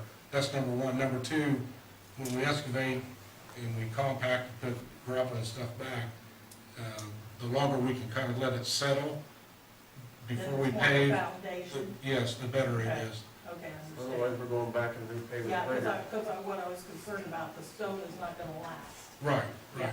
And plow snow in the wintertime, you know, we don't want to be pushing gravel in your yard Yeah. and stuff like that, so it was, you know, I think we want to pave it sooner rather than And later. the fire hydrant, when it's put in, it's gonna be on close to the street, right? 'Cause Well, there's a bit of a setback that we want. We don't want to right at the edge of the street, but it will probably be, We need to stay within the code for that. you know, it won't be 15 feet back in the yard, that's for sure. We don't want it right on the edge, so so that's about 5 feet. probably 5 to 10 feet back. Whatever it calls for, and I can't tell you exactly what that setback is. We can look at some hydrants around town. Okay, would you get with me before you do it? Oh, sure, yeah. Okay. But if you ain't just ready. Okay. Anything else on that? So, next, under wastewater is every spring and fall, we have the lift stations cleaned and maintenance by a company called FJF. And I'd like to go ahead and get that scheduled for the spring. I did talk to him, and it's gonna be the same cost that it was last year, so there'll be no increased cost, but I think it's in our best interest to keep the maintenance up on it. So I'd like to go ahead and get that done. Make a motion to use FJF for the clean and maintenance of the lift stations. Second. Motion second, all in favor, signify by saying aye. Aye. Opposed, same sign. Motion carried. Mark, out of curiosity, have we had any occasion to have them out on an emergency basis with any pluggages with We did once, the rod in, there was a large stick or something in the room there at the school, which was last summer. But over the winter, we haven't had any problems with it, so we're doing quite well. Of course, I have seen increased rent one time, because we had quite a bit of rain, so that would be our next step. As far as projects on the wastewater side go, is trying to keep some of this stormwater and rainwater out of the system. water infiltration. Yes, but compared to, it's not, percentage-wise, it's not astronomical, but of course, we want to keep it as efficient as possible. So we're not paying to treat that stormwater and rainwater. Under streets, so every spring we have the street swept. I've got that scheduled for April 30th, that's a Tuesday. Same company, same price as last year. That's a per hour. And of course, she likes to come over to your place and take care of whatever gets boomed up there, so. He asked me about that. Yotes Drive, so, the request for proposals has been submitted to NDOT. NDOT has it advertised right now on their website. Proposals will be received until April 25th. I've received visits or inquiries from 4 different firms, have not received any proposals yet, but I assume that we'll get them as the date draws closer. So once it gets to be April 25th, and everybody who's interested have submitted their proposals, we then send that list to NDOT, because they have ratings for all these different firms that they will give back to us. Then we do our scoring. The town does the scoring. Area Planning Commission has asked that it be a 5-person committee. They said the people on the committee should be myself, the town attorney, the town board president, the town representative for streets, and a representative from area plan commission. So those will be the 5 people. We need to get it done rather quickly after the 25th, just to keep things going. So probably within a 2-week period after April 25th, I'll give Ty, Ashley, and Reed, I'll give you guys a couple different dates. We'll probably do it down at the county building, and I'm guessing it'll take a couple hours. So we'll have to set some time aside, make sure everybody's available on these days, but that'll be the next step, and it'll get here before you know it. So let's say that the consulting firm is chosen, NDOT's happy with it, we're happy with it, we then negotiate the fee. Say that all goes well. Work cannot actually begin until after July 1st, because that is whenever funds are released. Okay? But we just want to stay ahead of it a little bit. I'd rather not be into late June before we're getting these things wrapped up on our, I'd like to be ahead of it by a month if possible. That way we're kind of waiting on someone else, rather than them waiting on us. So those will be the next steps. Also, I got a quarterly report. I started submitting quarterly reports this month, so every 3 months they want a status report of what's been accomplished in the previous 90 days on the project, just to make sure that things are moving forward. So I submitted the first one of those. The community crossing grant. So bad news and good news. Bad news is we did not receive the grant we applied for back in February. The reason for that is that we did not get our previous, which actually was the 2017 grant, closed out. As soon as we found out about it, Michelle submitted all the paperwork and got it back to them. But they did not let us know it was not closed out until February. But they forgot to tell us that if it wasn't closed out by January 1st, it was irrelevant anyway. So although it got closed out in February, as soon as we found out about it, they should have, it would have been appreciated if they would have let us know back in December that, hey, you notice this is not closed out, you have until January 1st to do so. But it didn't work out that way. So that's the bad news. The good news is there's another round of applications being accepted beginning on July 1st.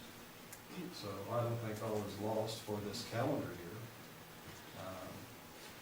But we'll see how it goes. So what we want to decide in between now and then will be, do we want to keep the same package, the same list of projects, or do we want to update that, take some off, add some to? So we'll be thinking about that. One might be that is the very one that we're talking about here. We'll just see how it goes. Can I add something to your community crossing thing? Yeah. So yes, it would have been nice if they did notify us in December, but they did notify us in August. In that email that stated that we had until December 31st or we could not apply. It was just never, the email was never returned. So we were notified in August that we had until December 31st. It just went unanswered and undone. I mean, it would have been nice if they would have told us in December. A reminder would have been. It might not have changed anything, but. I did not know that they had. Yeah. There was 2, and they asked for an update, like an estimated time of when they thought it would be closed out. So. Next item is Shady Lane. So, Ron asked me to meet with the contractor on Shady Lane. We're talking about the curbs and in between the 2 curbs. American Paving, the contractor we met out there. So that was to do tree removal and paving on that section from and including the 2 curbs. The purpose of that is to increase the width of it from 16 feet to 20 feet, just like the road approaching it and going away from it is. got a bid, I'll just go over these bids for you. So, the tree removal. Two different scenarios. One is widening the road on the east side, removing those trees. That cost was $2,600. Another scenario is removing the trees on the west side and widening it 4 foot to the west, that was $3,400. Concerning the milling and paving of the road, two scenarios there also. One is just milling 2 inches, putting down 2 inches of asphalt. That price was $26,265. The other scenario is milling down 6 inches. They call that full depth replacement. And the reason that that was considered is because the possibility of those trees being so close to the road that the tree roots might be out in the base of that road. So with full depth replacement, and 6 inches of, it would be like 4 inches of binder for 2 inches of asphalt, was $32,115.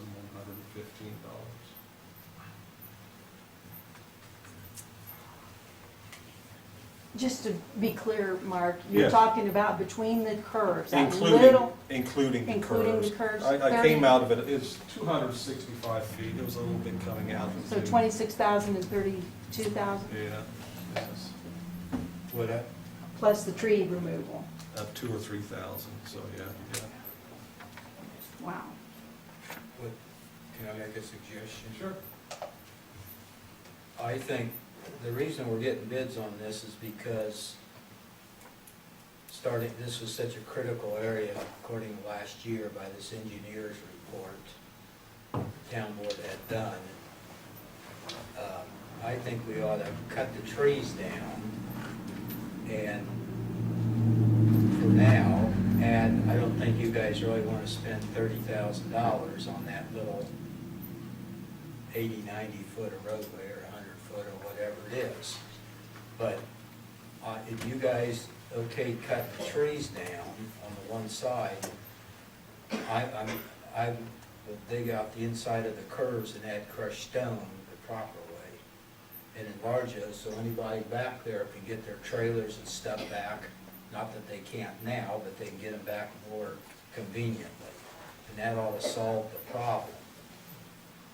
Okay, I don't think we really, and then down the road, crossroad money or something comes, if you want to do it, actually asphalt it. I think that because of the cost, I think any cost share we can get on that would make sense.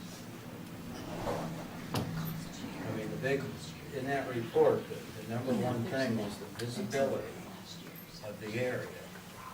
It didn't have 50% of visibility through there, and the secondary thing was not as wide as the other road.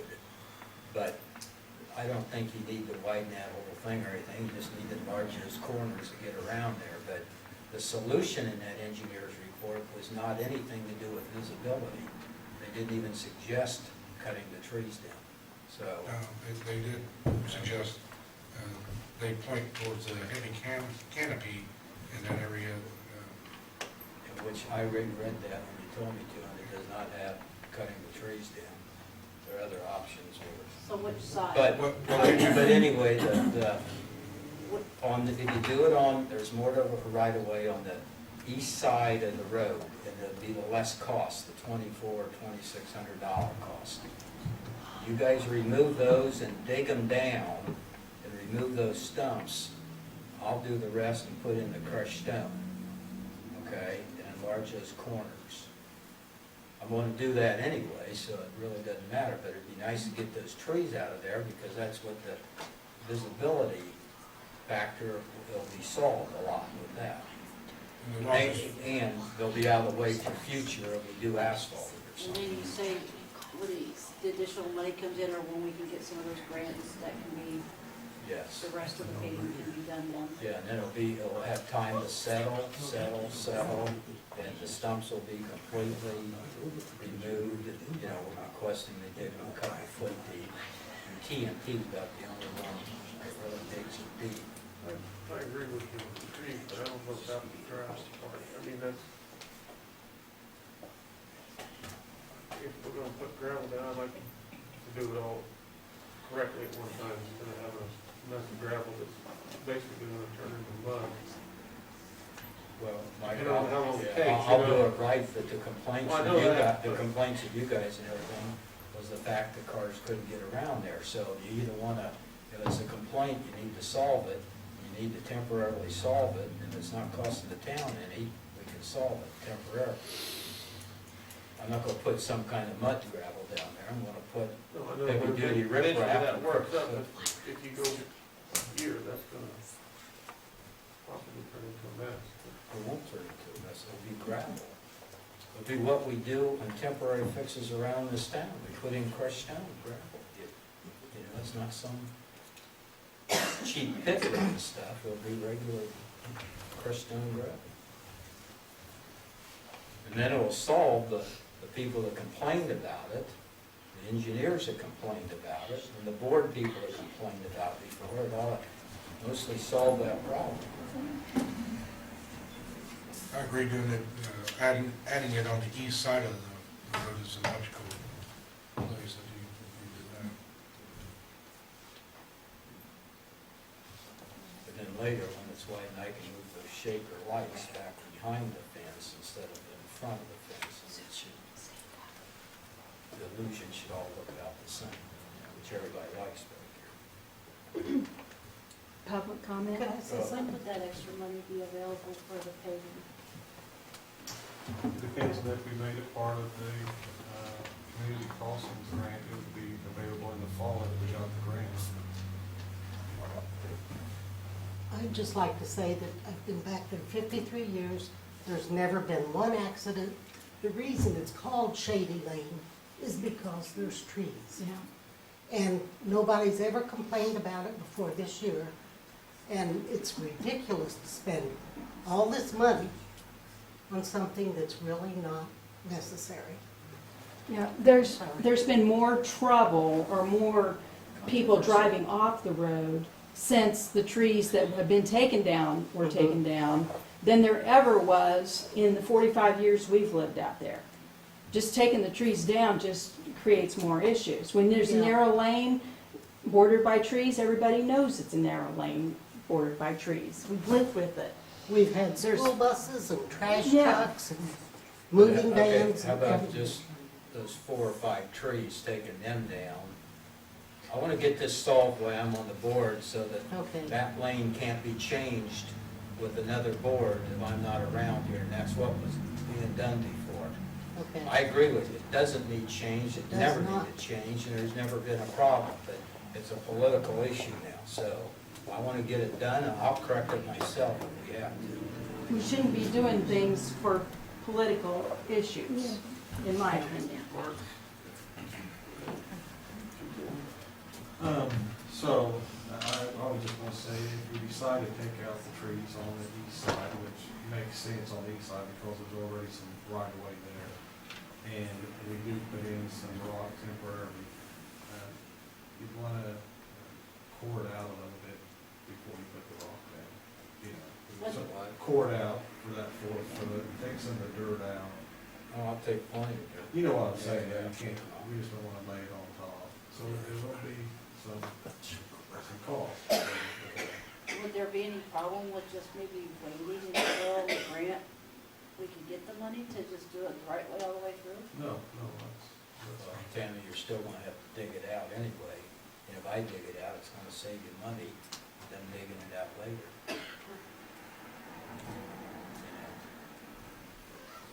I mean, I've taken care of that lane for 45 years, and I'm willing to do that, so I just like the trees, you guys pay for the trees. You know, that'd be nice. I mean, the thing is, guys, it was an issue 6, 7 months ago, it was a tragic, die-hard issue, but it was an issue, we ought to get it some way halfway resolved.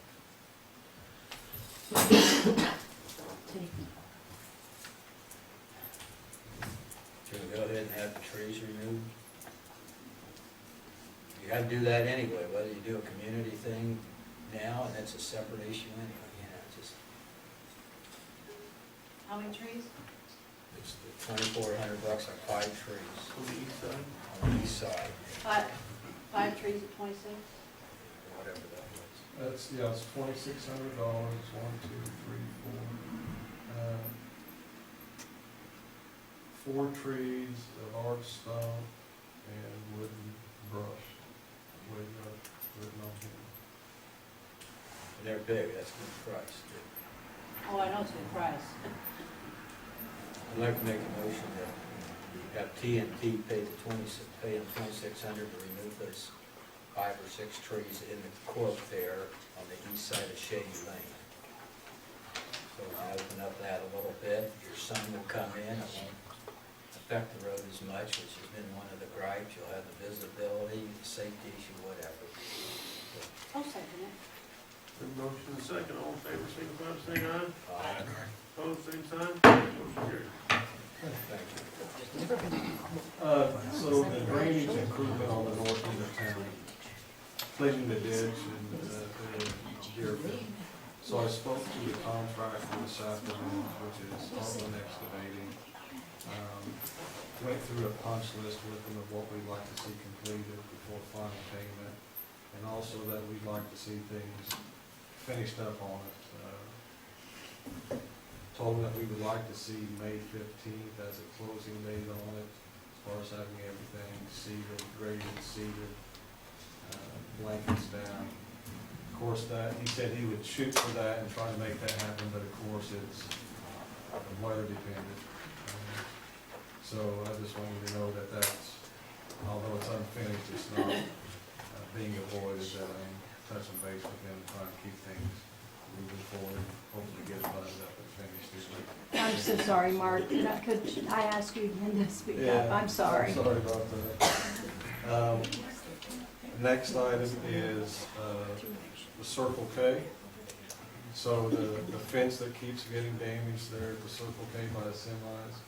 So I met with the regional supervisor of maintenance for Circle K, and we came to a verbal agreement that he would have ballards placed on the parking lot along the west end of their property to prevent semis from backing into our fence. They would be on 6-foot spacing for that entire length, so that they couldn't get between them. He said that that would be completed in May. I then told him that after those are installed, we would have the fence repaired and request reimbursement for that cost also. They have paid for the fence to be repaired previously, and I think they're ready to get the annual cost behind them also. So we'll be moving, and I feel confident that this is gonna happen. So I would say in May, we should have that finished up. Previously, I'd had Mr. Fenton come in and make that repair. It's just a small, I would think, $200 repair on the fence. But just to move the thing forward, as soon as that, they get their part done, I'd like to just call him, have him make that repair and get it all buttoned up. Okay? You might have noticed out at Dollar General, they have an excavator, bulldozers out there. They're trying to bring that job site up to specifications because they did not build their retention pond large enough, and there's a swale on the east side of the building that they did not install. So I stopped and talked to them. Right now, there's a performance bond hanging over their heads to encourage them to get it completed according to plans, and that's what they're doing now. So hopefully within, and that's another one that's dependent upon weather, hopefully within 30, 45 days, the Dollar General project will be finished up. There's a couple other small items that I told them about that we'd like to see touched up while we're there, mostly along the sidewalk, along the Ocean Drive, just where that needs filled in and seeded. So we'll try to make sure that everything's completed before we sign off on it ourselves as a town. They're putting all the dirt on the east side of Dollar General, and what happens eventually when they build it? Are they gonna raise all that land up there? It seems like it flood the neighbors to the east. That's their land. Yeah, that's their land, but that's why they put in the swale. That's why the swale requirement is so that the water does not flow far to the east. If they're just piling it, as long as they seed it and straw it. Well, that's And I what don't- it's about, but it's gonna end up raising the ground a lot eventually. And you know, whenever they get to the final When they build it. as-built, that is looked at, and if that's a concern, they'll have to do something with it then. Do they have it piled or did they spread it? It's spread, but it is up 2 or 3 feet back there on that back Well, side. I don't think it'll hurt right now, but I think when they build something later, When they they'll build, be. we'll review it. You know what I Yeah. mean? We'll review the elevations of the new building, say there's a building there. We'll review the elevations of the building, the parking lot to make sure that they provide swales around or whatever they need to do to keep Because the any first two offsite water. houses have asked about that, their land's gonna be 2.5 foot damp lower probably. So, if they got swells. Next item is State Road 38.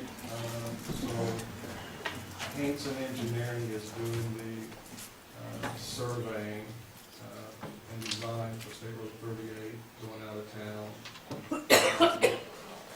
They submitted an initial notice to the town about the utility locations within their project area.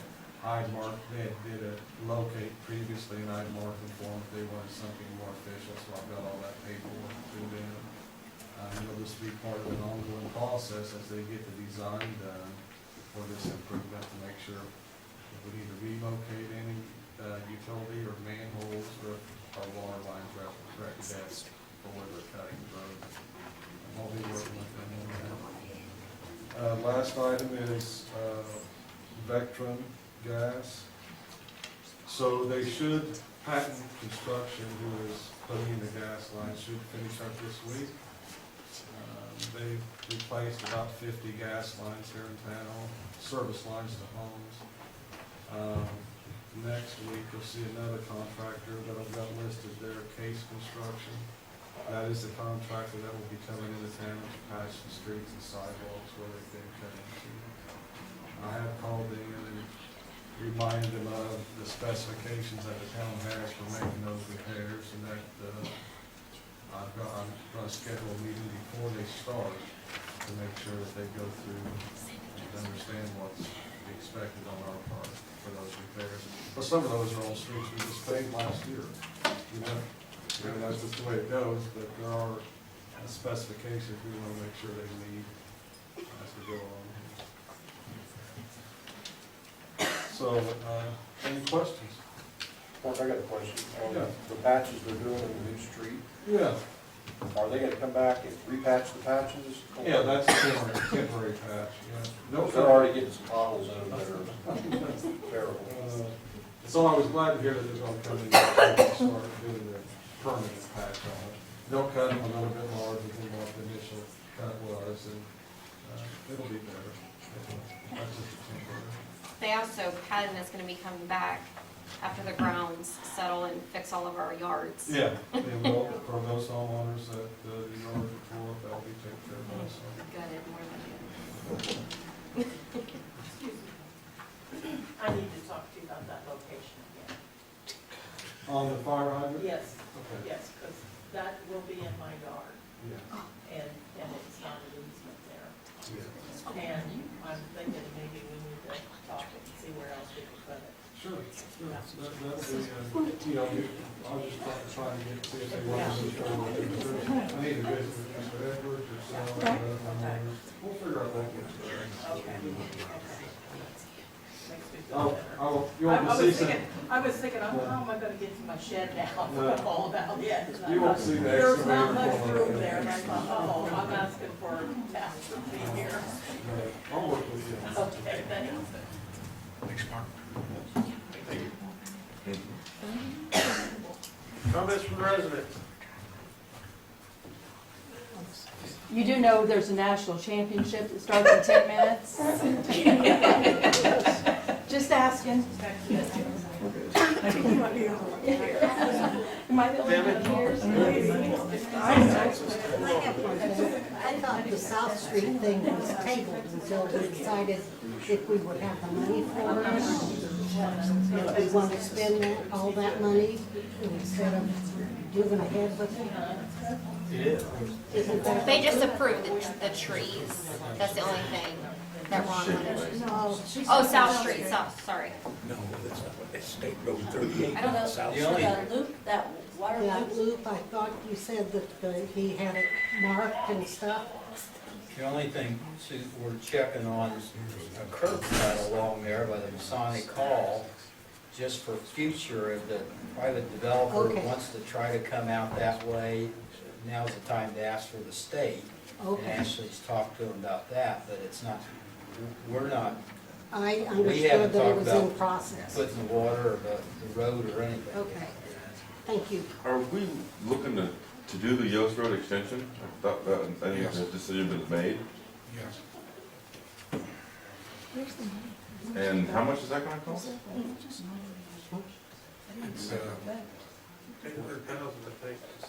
Did the town have a lotto and I didn't hear about it? Because it seems like we're spending a lot of money. Yes. Well, the 800,000 is the engineering, but the road itself is. no, no. It's a The million. first part is 110,000, I think, if you ask Mark, and then the second part is the 800,000. That's Yeah, our but I mean, part. the Just road our is- part. the Yeah, road's yeah, that's like our $4 part. million, but our share is 800,000. Right. How many years do we have to pay that off? That's been paid in Right, advance. utilities now. Tim? No. No. Motion the utility board adjourn. Second.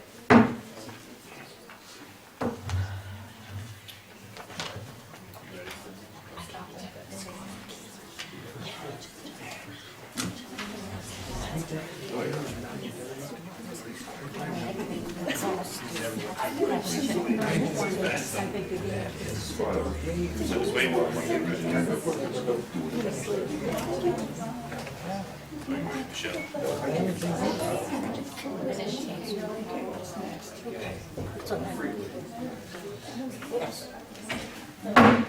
Dayton Town Board is now in session. I'd like to ask for approval of the town board meeting minutes for February 11th, 2019. Make a motion to approve town board minutes from February 11, 2019. Second. There's been a motion made, properly seconded. All in favor, signify by saying aye. Aye. Motion carries. I'd like to ask for approval of the claims docket, April 8th, 2019. Make a motion we approve the claims docket April 8, 2019. Second. There's been a motion made, properly seconded. All in favor, signify by saying aye. Aye. Motion carries. Allowance docket for 3/1/19 to 3/31/19. Any questions? Make a motion we approve the allowance docket March 1st through March 31st, 2019. Second. Been a motion made, properly seconded. All in favor, signify by saying aye. Aye. Motion carries. Approval of the revenue report, March 31st, 2019. Make a motion we approve the revenue report March 31st, 2019. Second. Been a motion made, properly seconded. All in favor, signify by saying aye. Aye. Motion carries. Approval of the appropriations report, March 31st, 2019. Make a motion we approve the appropriations report March 31st, 2019. Second. Motion made, properly seconded. All in favor, signify by saying aye. Aye. Motion carries. Before you start the bank reconciliations, in that packet that I gave you, the printout, because all of the bank recs don't show like how they ended. So I put what each month's were, what the bank ending balance was, and what the fund ending balance was, and then what the bank rec balance was. So none of these bank recs are in balance. I had talked to Tyrone before, because we originally thought that we could go back and try and find out why they're all off balance. After I talked to Aretha when she was here, she said it would cost us thousands of dollars to do that because nobody can seem to find, so it would be like a lengthy process. I have been in contact with Todd Codwell at the State Board of Accounts, because she had given me a suggestion and asked me to contact them to see if we could resolve this because it is now rolling, even though we've rolled the year over, this negative is rolling into my bank recs. Even though all of my stuff is balancing and matching, the negative is still rolling on. So Todd Caldwell told me to continue letting them be negative. You guys just keep approving them. And then once we get our audit, because they said that we will be getting one in the very near future, they won't tell us an exact date because apparently they can't. So they said once they come in and do an audit, they will find out what is causing it, and then they will offer a solution for me to present to the board and then go from there. So that's just so you know where we're at. These, just so you know, August, September, and October, those very large off balance was because one of the payroll check amounts was the wrong date. So it rolled over into 3 months and then it finally canceled out in November. So that was just for you guys so that you had an update since the bank recs don't show that. So, Is it okay if I group all the bank reconciliations as one approval, or do we do month by month since there's so many? I think as long as you say Just, that it's, July 1st, yeah. okay. Bank recs for 7/1/2018, all the way through bank recs of 1/31/2019. I would like to ask for approval with what Michelle has just added with the new adjusted numbers. I'll make a motion to approve bank reconciliation July 1st, 2018 through January 31st, 2019. Second. Been a motion made and properly seconded. All in favor signify by saying aye. Aye. Motion carries. Okay, clerk treasurer's report. Okay, this should go pretty quickly. There's just some invoices that I need approval on. On Mark Jones, there's 4 different invoices that he sent through. One of them is the remote backup, the yearly subscription. The other one is for the printer paper. I have him deliver us paper because it's cheaper to go through him than go through Staples. The third one is also the remote backup for the police for the whole year.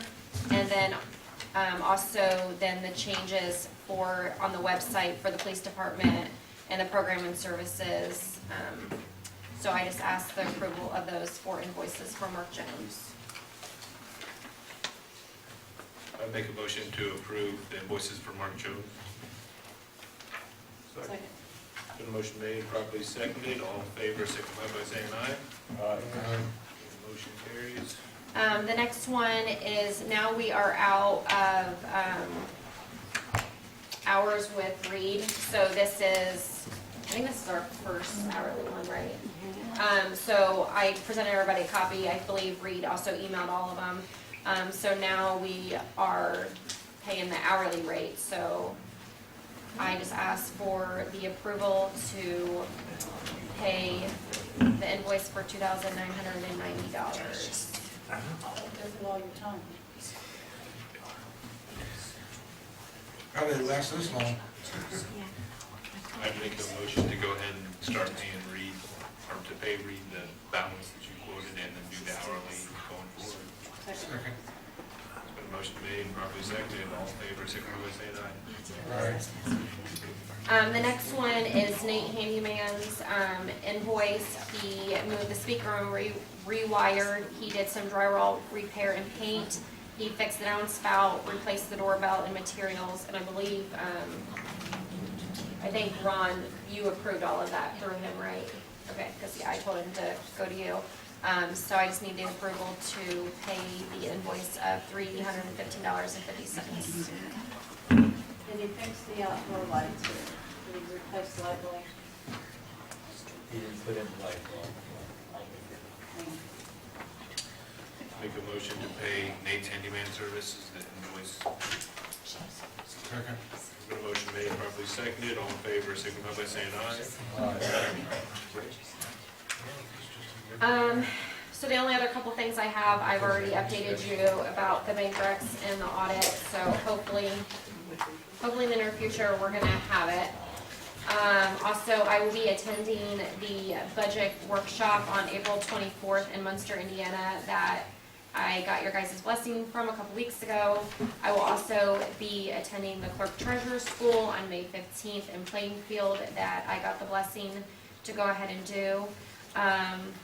Retha, I know Ron and Tyrone and Tammy and I have all talked about it, and I just want to get it on the record that it's approved, that we're going to have Retha come at the end of every month just to double check my work, to make sure that I'm doing things correctly, to protect me, the town, so we don't get in any kind of mess down the road. She is actually going to be on the agenda for May's meeting. She's going to be here. She is researching, she took some of our, I believe our revenue reports for the past couple of years, to see about getting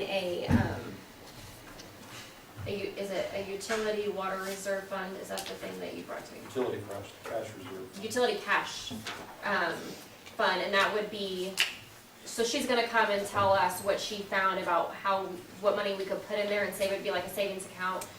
We could use that money to help pay for anything that the board chooses. It can help pay for Gibbs Road, salaries, projects, all of that. So she's gonna come and report those findings to see if it would be beneficial for the town, which I wouldn't see why not. And then she's also gonna kind of do like a budget 101, since the board's been kind of wanting that meeting, and Scott and Mark.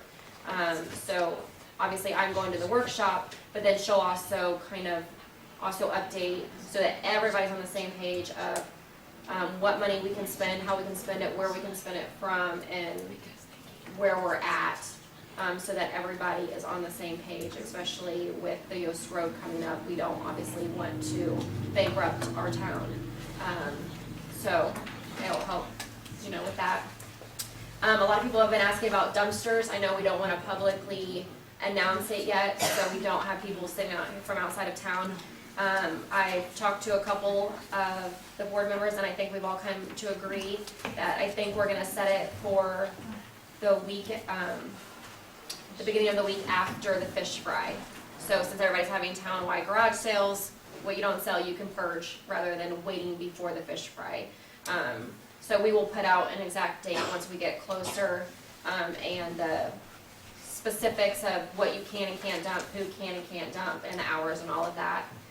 The next thing, since we were planning on doing the movie night, since it's May 18th of the fish fry, we need to, I've contacted them today to make sure that we weren't too late. I know we have talked about doing a Christmas movie here, like with Santa and all of that, but then I was thinking if we have a bunch of kids, I think it would be way too crowded. So I was thinking maybe we could do one for like the end of the summer, so like an end of summer back to school bash, an outdoor one. And then how we had talked the day after Halloween, since Halloween falls on a Thursday. So I guess we can decide on, Like later September would be better because of the lighting outside, because it stays light so long. We don't want kids staying up till 11 or 12 to watch the movie. so then if you do one in September, are you gonna want us to do one in October as well? Yeah, might as well just do one.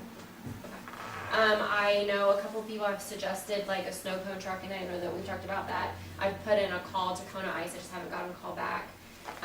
So kind of at this point, I know that there was an activities committee or events committee. So at this point, obviously we're gonna need help. We're gonna need the community's help. We're gonna need the residents. So anybody that would like to offer to help set this all up and help with popcorn machines or vendors, or kind of, just the board and I can't do it all ourselves. Yeah, we'll get the event committee back together, and whoever wants to join in. Yeah. We'll try to just get them all here for the next board meeting to get, or maybe something sooner where it's just, Right. as a community, we don't have to have take this up here, you can all do calls, special meetings or anything. Yeah, and I think, there's just so much, kind of, the town's cut in half, so I feel like this is a part for the town to come together and work together. So it's not gonna be this person or that, everybody's gonna be welcome. If you wanna help, the more the hands, the better. You do have to work with me, so. I just hope everybody realizes that, but I'm a lucky person. So, I know Ashley and I had talked earlier about possibly having Redbird cater. not catered, but. I mean, well, help, but then I saw that they're actually helping with your event that same day. So I don't know, They're doing the event. yeah, so I don't know if they could do both, We can so. talk to Buck Creek, they can bring up, they can sell slices of pizza. And I know we talked about food trucks, Or so, both, whatever. yeah, so we'll just reach out and go from there, but we need to get that in the works, so if anybody is interested, you can feel free to contact me, and we'll go from there, and that's all I have for this side. Reed. Only update is on subdivision, the easement, I did get a initial document from Esther and Michelle's. Had a chance to review that, and there's any additional changes that we need just on the descriptions, and I'm still waiting on the actual easement from the developer's attorney to be presented to me. The status on that, I don't have anything else to report.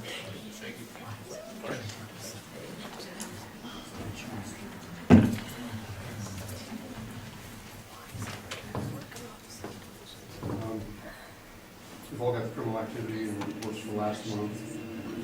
We were a little busier last month, the weather's warming up, a lot of people are getting out, kids are getting restless. That's increased our activity, and also traffic and arrests, plus ordinance enforcement has increased. Past month, I've been focusing on doing my own spring cleanup. There's a lot of junk cars, not a lot, there's been a few that have accumulated over the past winter, and getting people that have been parking in the yard back on the street, and some furniture collecting at various houses. So I've been working on that and made some progress, and I will continue to do that. There's still several other properties that need addressed in that regard. Any questions or comments, or stuff you've observed or areas you think need attention? Okay. Body camera update. All the hardware has arrived, and we've started with the installation for the infrastructure. About the only thing we have left is we're waiting on Sheriff's Department to get their systems up and going so that we can piggyback off that, and then they can hop over and get our installations going. So that's moving forward. We're undergoing currently an IDAC since the IC audit. That is all the BMV and criminal records checks and background checks that we do for handgun permits, and running driver's license, things like that. So that's ongoing at this point. Basically, that consists of me doing an audit. They sporadically pull out cases that they want to make sure that were valid cases and that we had a valid reason for running those things through the system. So they give me a list of reports that they want, and I provide that to them, and they cross-reference those to make sure that there's legitimate reason for us to do that.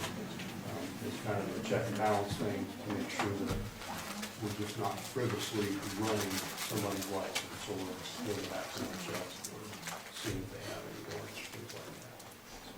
That's being completed now. Officer Thomas is still on light duty status with his department, which means he can't work for us. He is still being treated, we don't know what his status or whether it's going to require surgery at this point or not. He's still back and forth with the doctors, and MRIs and x-rays. The last thing I had, I wanted to talk about, when I first started here, the officers told me that just kind of every whip stitch, they would run down and patrol the Wild Creek access. Since I became marshal, I kind of discouraged them to go out of town, basically because it's out of town. When I get paid to patrol that area, but having seen for myself, and typically, even though that's county area, we do get sent down there a lot because we're the closest agency, and if there's a problem, we get sent down there. The major problem we got going down there, when I say we, the county, is trash dumping. It's just, it's becoming a dump, and it's terrible down there, and I kind of feel responsible in a way for being a good neighbor and trying to help police that, because if there were something serious, you know, we would go down there and help the county, and they would help us, and vice versa. So I would like the council's thoughts on bringing back a more regular patrol. I don't need sitting down there for a half hour, an hour, 2 hours trying to catch people dumping, but just have a presence rolling through there once in a while on a shift. What's your thought? Where's that at? Wildcat Creek access down here on 38, down here at 100. That's a good idea, because, yeah, it's getting bad down there. If you don't have, we don't need an official motion or anything like that. I just want some feedback, if you're okay on reinstitute that, so to speak. That's all I got. Thank you very much. Miscellaneous new and old business, Unified Zoning Ordinance Amendment 95. So down the area plan, just the new ZO Amendment 95 is basically, if somebody wants to appeal, if they got a citation for something, before you had to pay $500 to do an appeal for any kind of like building permit thing. Now they're waiving that fee, it's gonna be free. And if you're found to be innocent, you stay at zero, but if you go down there and like they say, well, yeah, you did violate something, you have to pay the court cost, which is about $500. They're saying because it kind of was getting too messed up, people would they'd get a citation for $250, they'd have to spend $500 to fight it, so they would just pay it, and it was just kind of unfair to the public. So basically, they're doing that all over the county, and this is just one thing to become a part of the Unified Zoning Area Plan. Make a motion, we approve E-zone ordinance amendment number 95. It's been a motion made, properly seconded, all in favor, signify by saying aye. Aye. Motion carries. Let's see. On that, is that junkyards, is that?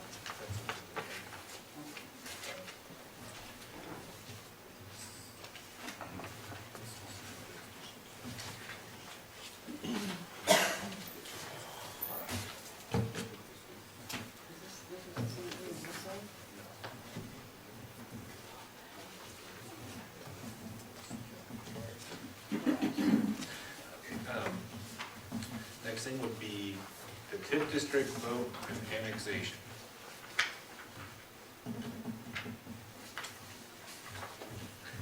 Anybody want to start a discussion on this? We had a special meeting a little bit over a week ago, and had a lot of experts in the room, and people, so to speak, have been there, done that. And I think they answered everybody's questions.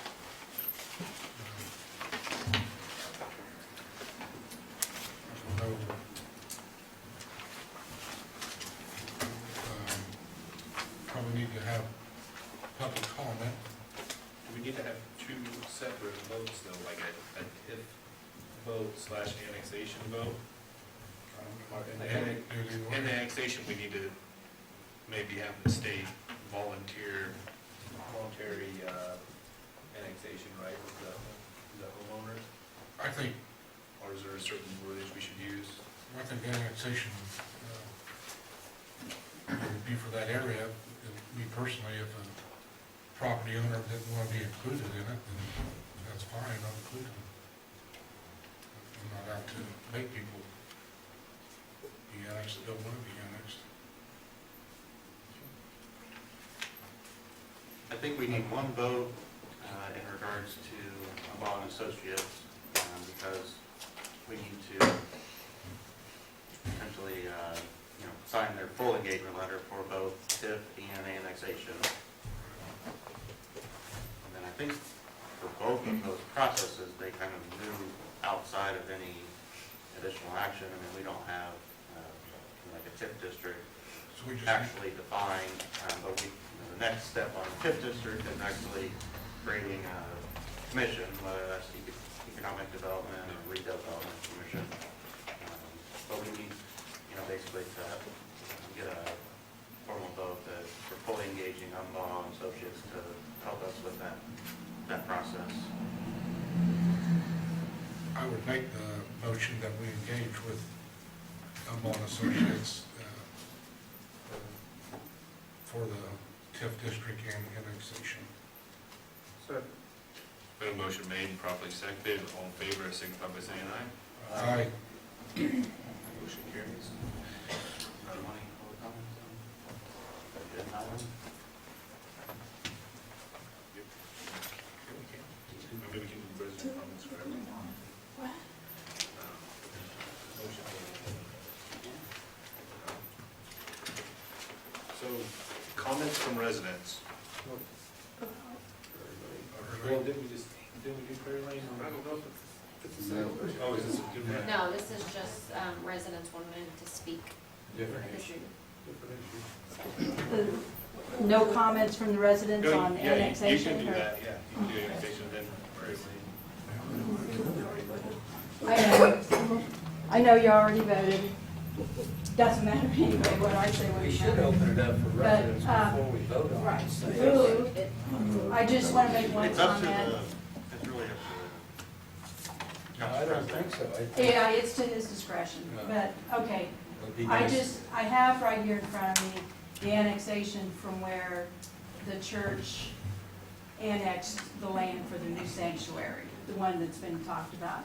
But it has some interesting information in it that was not in the most recent annexation. And while we're considering and going to do this new annexation, I'd just like for you to keep in mind that one of the things that they saw fit to put in this annexation plan, fiscal plan from the church was each annexation must be scrutinized to ensure that it is an overall benefit to the town and not a detriment to the other taxpayers of the town. So I'd like for you guys to keep that in mind, please, as you consider what's going to happen with that land out there and the impact it's going to have on the rest of us.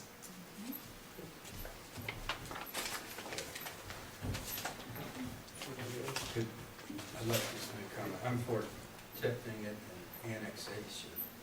But I think we ought to, the board, I don't know what our thoughts are as we put this road in and everything. I think we have the bargaining power and everything, that I think we ought to look, I don't know what our views are, and we need to talk to them sometime about the rezoning of that land and using, I was talking to Sally the other day, using our future maps for up there, like they've got 20 acres or 40 for a park up there, they've got residential area, retail area, that now, part of it, when McAllister redid their land, they took part of our retail area. And so Sally was telling me the other day, I asked her about when this future map is being planned, she said, well, you've got one here that you guys need every time you do anything on any section of town, you need to look at that map and see what they planned in 1995 or 6 or something. And so we need to use this as we go through this process and really tell the developers and everything, hey, we would like retail here, we would like a park there, and get them on board to have them help along with it, or they're not going to do it. So that's my only thought.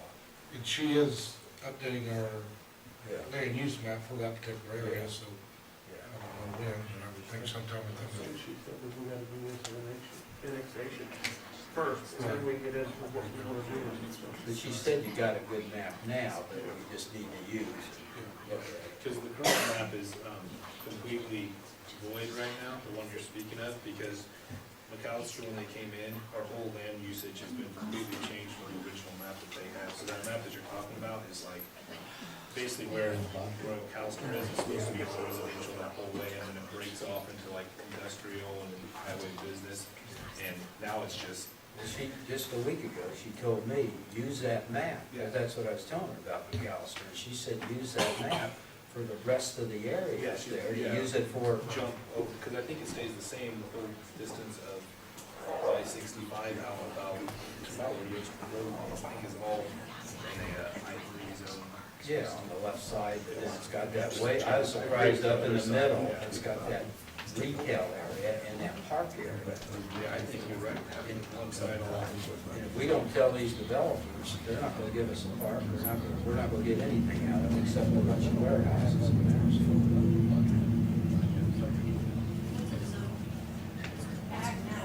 Well, it's like I3, it's, Well, it's what's, J. A lot of I-30. that's the comprehensive plan, but right now, it's all. And, just think about the residential and you don't want residential. Correct, yeah, that was explained to us. Just want to make sure.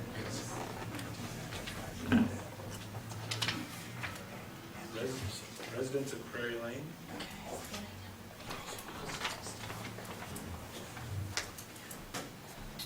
Dan McLaughlin, 261 Prairie Lane. And moved into my house in Prairie Lane almost 6 years ago. And for almost the entire time, kind of been hassled with noise. And come to find out our hands were kind of tied with that. So basically what we've got going on is we've got a neighbor with dirt bike, four-wheeler, Kubota side by side. And they run those things, you name it, every hour. I mean, 9 o'clock, 10 o'clock, 11 o'clock, midnight. They ran it every hour of the night. They're keeping me up. I have to wake up at 4:30 in the morning. And I've done my part. I mean, I've dealt, the officers in our town are wonderful. I mean, there's been times I've called and they haven't been very nice. But I have no rapport with these neighbors at all, because they're unapproachable. You cannot approach them. If I do, it'll just be a physical mess. And I'm not gonna do that. I'm gonna stoop to that level, and I'm not gonna lose my job, and I'm not gonna get put in jail. I'm almost 46, and never been to jail.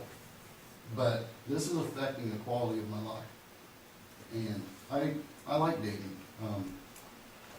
Got my start, my foot in the ground here 25 years ago, working for John Brand, Jerry Brand, worked at the building right behind here, worked on a lot of furnaces and air conditioners in this town. So moving here, I thought, man, this is gonna be great. And then I moved in next door to the neighbors from home. And the amount of times I've had to call the police on them is ridiculous. The one time that I did stand up here when they wanted to disannex their property, and I just had questions about it, they've been vengeful ever since. Anytime they do get the police called on them, they must assume it's me every time, which I would too if I was them, because they're running a dirt bike between our houses at midnight and revving it up. At one point, they had the Kubota, the little utility trailer, loading limestone at midnight next to my window. When I went to the other bedroom and looked out, the boy was slamming the limestone into the utility trailer and flipping my window off. So when I raised the window and said, hey, enough, and I didn't yell, I said enough. I need to sleep. And the response I get back is, there's no noise ordinance. We can do what we want. So I'm here tonight, my neighbors, I mean, we're being held hostage here. And I'm not joking, it's bad. And it's so bad when I asked, I can't remember some of the officers' names, they're always super kind to me. But when I asked him, does anybody else have it worse than I do in this town? And he said, no, not by a long shot. You by far got it bad. And I had enough. I've simply had enough. And the weather just, to me, the weather's just broke, and it's already happened. It's just already happened, dirt bike. And it's come out, it's one thing, they run it down on their property below, but there's just no reason for it to be up between the houses, up at the street. So it's flying up on a four-wheeler, slamming on the brakes, throwing gravel out in the street, going just back and forth. And then down, I mean, it's all hours of the night. So I see no other option here.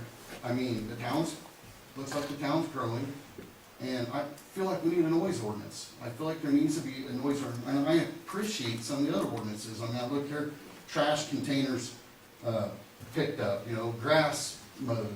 And that's great, and that's wonderful, and I appreciate that, but we also have to live in peace. And sometimes there's just folks that don't get with the program, they just don't get it, and that's why you have to have ordinance like that.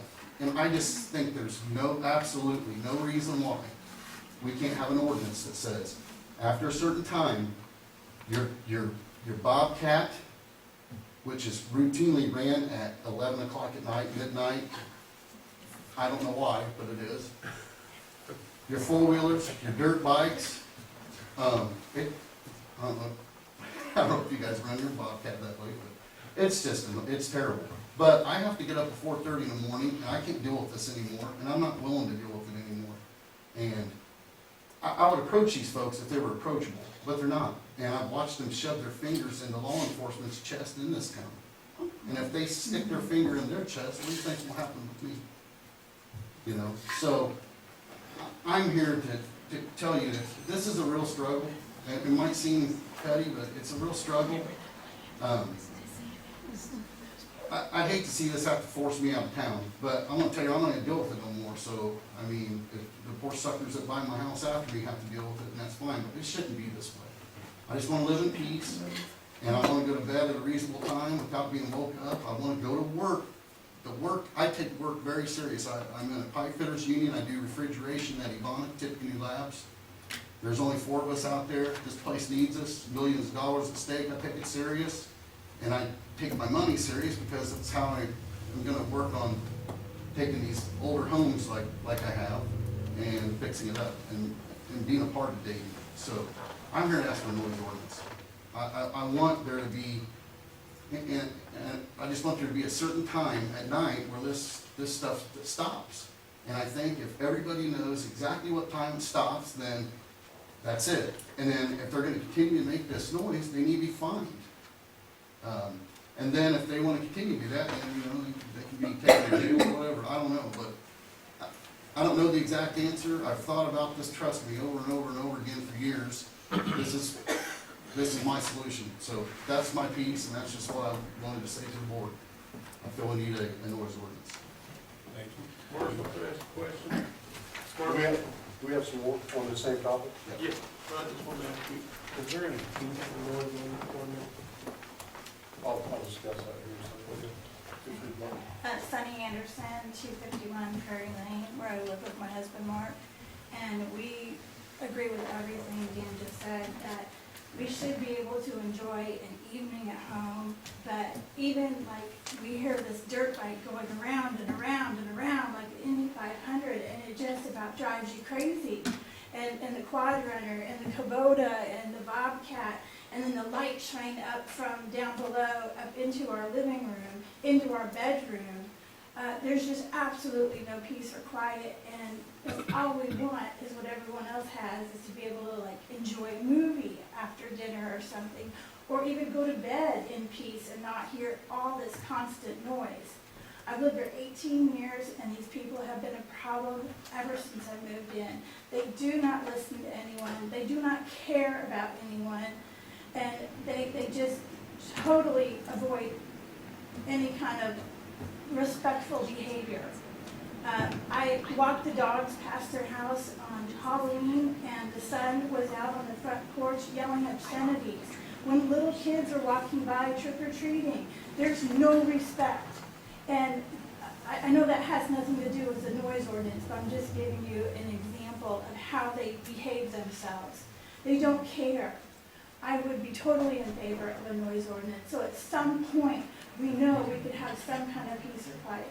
Thank you.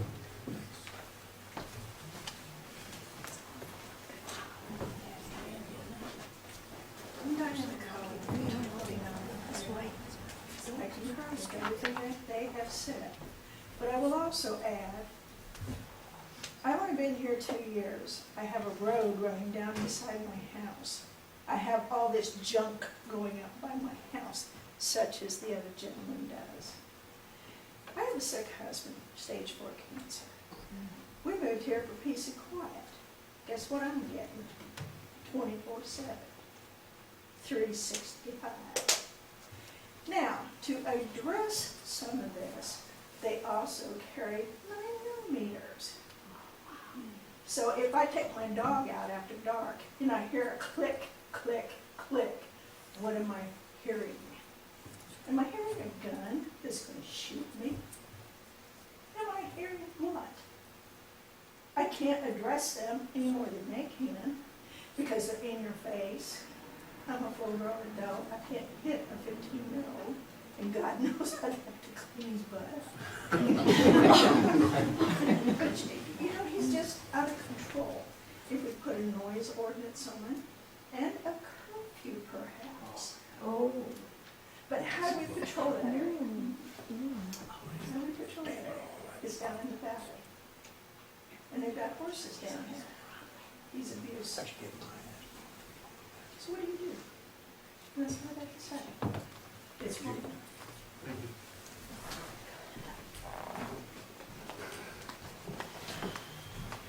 Under the L 255 Prairie Lane. I think all of you know what some of the complaints have been over the years. I mean, this isn't a new situation. I hate the fact that we even have to ask for a noise ordinance. But it's plain when Dan asked one of the marshals that we're the only ones that have to put up with this on such a daily basis. And to the extent that it is. And the bad thing of it is, used to you could go to your neighbor and say, hey, you know, would you mind doing this or not doing that? And they would comply, or you would come to some kind of resolution. But this situation is completely out of control. We've had the Dayton Town Marshal say, if there's any kind of conflict, if there's anything that you want said to them, do not do it. Call us, we'll talk to them. One of the ladies down the road was putting a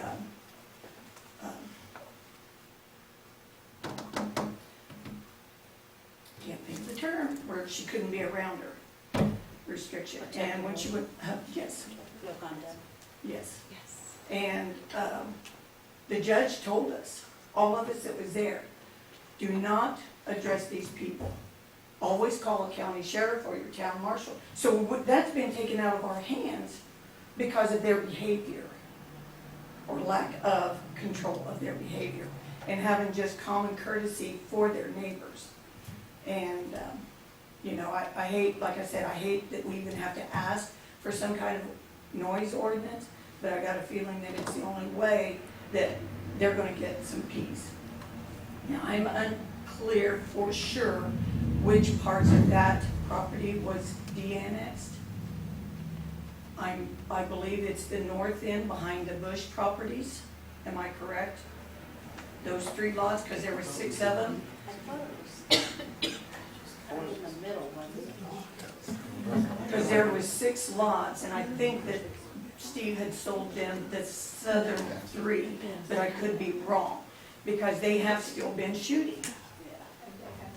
And they have, you know, I don't know what all they've got down there, which I know that they've got ducks and chickens, which that part doesn't bother me as much, but the noise and the lack of concern about how driving there, because my house is pretty well insulated, so it doesn't affect me as much as them, plus I sleep like a log. But when I'm woke up by it, that means that they're really getting loud, and they have a barn on each end of their property, and the lights are on and blaring. And so when they're down there at midnight, 1 o'clock, and they've got their lights on and they're running their tractors, and it does get to be where it is just too much. And I don't know of what other resolution. If you guys can think of one short of the noise ordinance, I'm willing to hear it, but I don't know how else to do it. And like Dan said, he's had to call the county sheriff out there many times to go down there and address them. And when the same person poked one of the Dayton Town Marshals in the chest, and that same person swung at a county sheriff, and he had to take her down to the ground. I'm not going to get into it. I'm too old to fight. You know, I can yell, and I can threaten and put my hands on my hip and act like I'm tough, but I'm not. So, and I don't want that, you know. We've always had peace and quiet down there up till this group, and now that their kids are getting older, and I don't know. That's all I got. Thank you.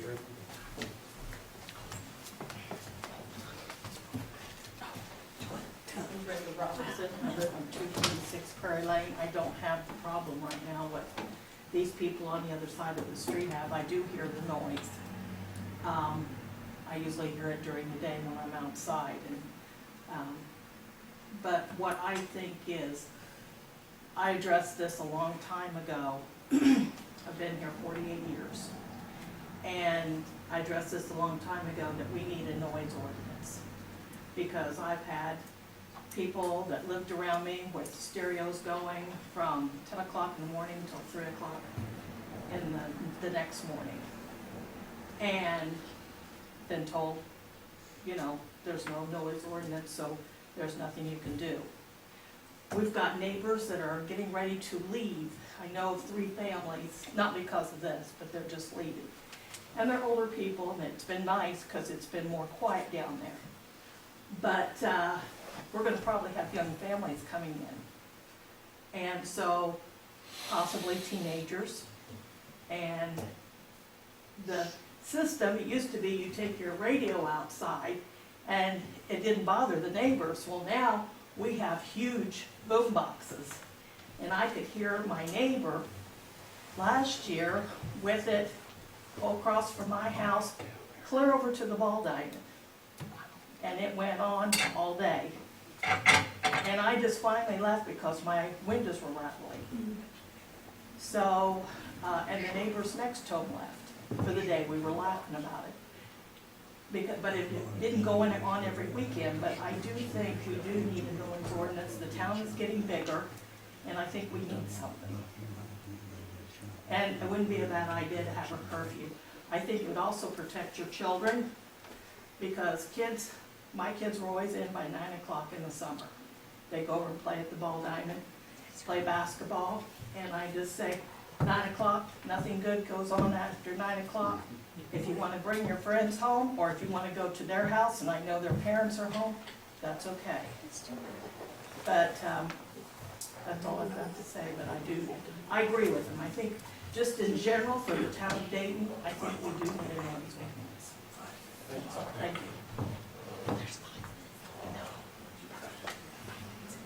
Marshall, would you like to address this?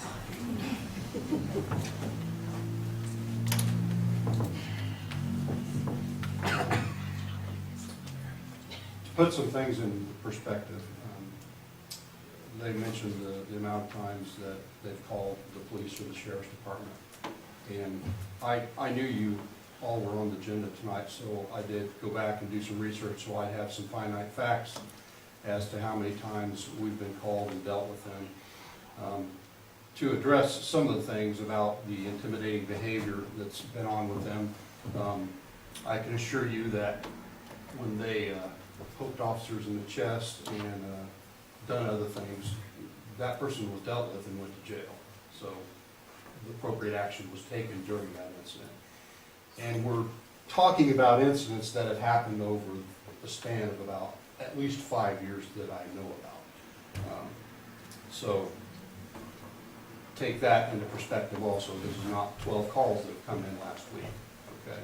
These are calls that have came in over the last 5 years about dirt bike riding, about gunshots, about various other behavior. So I'll address kind of some of the, try to address some of them one-on-one. And first of all, we've got, in the first 5 months of this year, 1, possibly 2 complaints.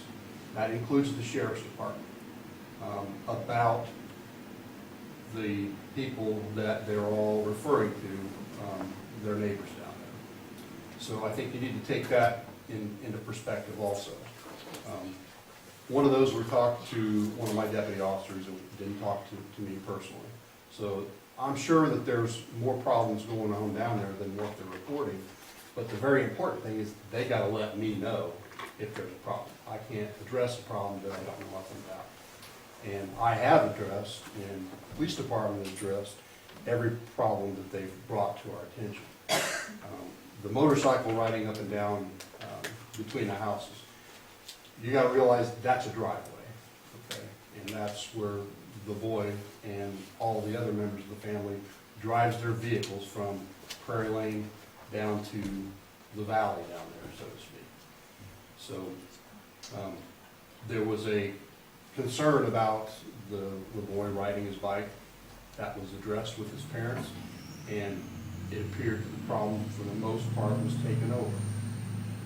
You gotta look at the big picture here. This is a teenager, and they've got several teenagers in the house, and they all use four-wheelers, ATVs, whatever. Riding them at 12 midnight is a little bit unreasonable. They were discussed about that, and I think, for the most part, that stopped. And believe, some of this is coming from a police perspective, because if it hasn't, you've got to let me deal with it, okay? And we haven't got those calls. The guns, that's county property down there. There's 2 lots out of 4 or 5 that's county, and some of them are city. We're not going to stand up there and do a forensic investigation, try to determine where the brass fell to determine if they were in the county or if they're not. So, can they shoot down there legally? Yes, they can. So, that's a moot point. There's nothing that Dayton can do to address that problem because it's a county. The other factor that's contributing to this gunfire issue is the fact that there are several neighbors on east of the Jameses who also fire guns and who also shoot and who also recreate with hunting and target practice. So it's not just the Jameses. There are other people down there shooting guns legally also. But that contributes to the problem up here because we're on the edge of the cliff. And we hear all that echoing gunfire because it reverberates. Or at least the people that live on that, the side of that hill does. So, to kind of reiterate, the number of calls that we have received are not that large amount. Now, when the problem's your next door neighbor, that's the only thing you're going to worry about, and I don't blame them a bit. I would be upset also. But the fact remains they're engaging in legal activities, and a large portion of their property is in the county, which allows them to participate in those activities. I live in an area where people ride dirt bikes right behind my house, and it's just part of being the location where I am. They're legally riding. Do I like to listen to them at 8 o'clock when I'm trying to watch a movie? No, I don't, but they can legally do it. Enacting a noise ordinance is something that really needs some careful consideration because you never know what the line is you're going to draw. And what you consider a nuisance may not be necessarily what I consider a nuisance. Okay? Blaring your stereo at 5 a.m. in the morning is something that can be taken care of. We have a state statute called disorderly conduct. And we've been able to use that statute quite effectively in the town of Dayton any time and every time that we've had a noise complaint as far as fireworks, kids unruly, loud music, stereos, anything. We have tools in our book that we can take care of the loud noise. They don't like the motorcycle noise at 9 o'clock at night. If that's coming from down in the county, I can't do anything about that, whether I got a noise ordinance or disorderly conduct. And where do you draw the line? If I see a car driving by, it's got a stereo a little loud, I don't like the bass rattle in my windows. Do you want the police jumping out there and pulling them over and trying to give them an ordinance violation statute? What if you decide you want to buy a Harley? I mean, in my opinion, those come from the factory, the violation of any noise ordinance we would have. And people go out and put pipes on them, or their cars. Where do we draw the line? Is someone on one street going to call and say, hey, this Harley's keeping me up. He drives home from work at 12 o'clock at night when he gets off work every night, and it vibrates my windows. I want you to write him a ticket. So you got to use some common sense when dealing with all this stuff. I do not feel we need a noise ordinance. I believe the state statute for disorderly conduct takes care of the problems that we have. The key is we need to communicate. If you have a problem, while it's occurring, you need to call the police. All too often, I read about the problems on Facebook. Nobody gives me a call. They call Facebook. They get on Facebook. This has happened, that happened. I'm not saying your situation, but other situations in town. That's why it's important. There's many means of communication to get a hold of the police department. You can call us, you can email us, you can call the dispatch center at the sheriff's department, which will send a police officer if one is needed, no matter what time it is, whether there's a Dayton officer on duty or not. They'll send somebody to take care of that. So, in a nutshell. I have a question. Yes, ma'am. So if there's something going on down there and I call dispatch, can I just say, or any of us can say, there's a kid riding his dirt bike down at the bottom of the hill, they're on their property, but it's 1 o'clock in the morning? Do they have to come out, or can you just make a complaint so that it's on file? Or do they need to come But out? there's no law prohibiting them to ride their dirt bike at 1 a.m. in the morning. Yeah, that's what we're complaining Yes. about. Because you're not talking about somebody You would driving have by the to, road. you would have to pass a county noise ordinance to deal with that. But what No, about the it's right farmer? next to the window. What about the farmer It's not the who's county. farming at 1 a.m. in the I morning? respect farmers. You know, there's always an exception to that. Well, And it's hard to say, I don't like that one particular thing until it's well, I something mean, that if I'm you're talking legally about- engaged in. You're talking about somebody coming home and they've got their stereo up and they pull in their driveway and they go in the house. So for less than 5 minutes, you're disturbed. But Dan here, he's got them, and they're not just going down there to park their car, they're making trips up and down and spinning around in circles, and it's, And if we caught them being unreasonable, they would be asked to stop. And if they didn't stop, then they'd be cited for disorderly conduct. Any unreasonable noise after being asked to stop, if they continue to do so, they can be summoned for a misdemeanor. so in this case, would it be the parents or the kids? The person doing it. Yes, sir. They come down, up and down Adams Road, you know, out in the country, and I'm out in the country. And I think what the problem is the motorcycle, they've taken the baffle out of the, I mean, it's like a, yeah, and it sounds like a straight pipe, and that's why it's so loud, because the bike I see going up and down isn't very big. I mean, it's not like a, you know, this is like a 100 or a 150 or something. But my God, it sounds like 16 Harleys going up, and that's, I think, is what. And if we need to call you, Scott, what is the police number? What's the phone number to get a hold of somebody?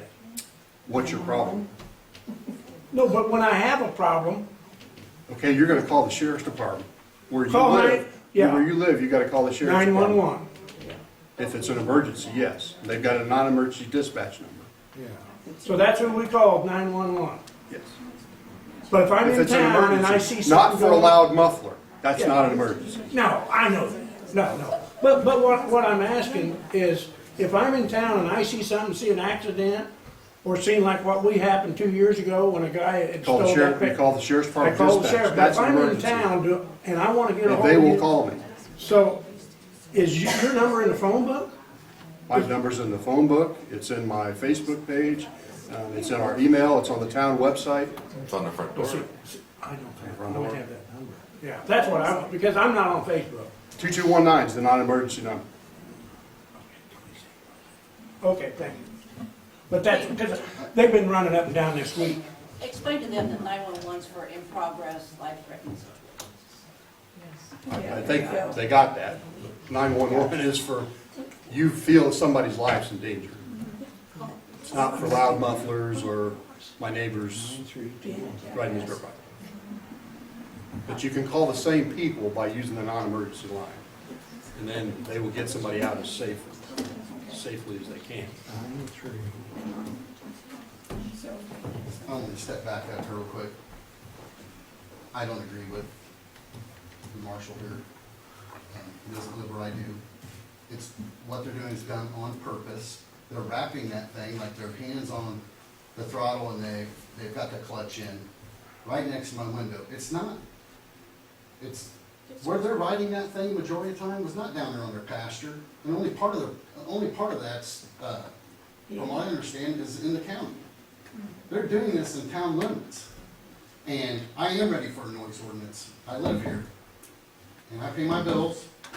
And I don't call you guys all the time because you make, it's not that you make, well, I feel like I'm pestering you at some point. And you don't always have the most pleasant tone. You didn't just have a pleasant tone right now. That's how I feel. And I'm gonna have somebody get aggressive with me. You have sat down in their living room, I understand, and you've talked to the boy. with his parents because they told you they had no control over him. Would you please sit down and talk to him? You talk to him. It stops for a couple, 3 weeks, it's back up again. It's what happens. I'd like to help my utility bill out. I've got a nice attic fan. I'd like to turn that thing on, open the windows, and enjoy the fresh air that's coming in. There is no way on earth I can do that. This happens more, and we don't call all the time. I don't know the rules. I just talked to the last police officer that I gave the video of Ethan riding that thing on the street. I just talked to him again. I called and said, hey man, the other night, I didn't call you guys, but he was on this thing late, it's driving me nuts. You know, I was woke up, and he said, just, you know, you're okay. He's a nice man. He's a nice officer, good officer. He said, you called no matter what. But the night they were slamming limestone into the back of the Kubota, I did call the sheriff's department, and the lady told me, well, there's nothing I can do. There's no noise ordinance. I mean, that's what I'm told. So, I'm so passionate about this because it's frustrating, and I understand that it just adds more work to you guys, but that's part of the job.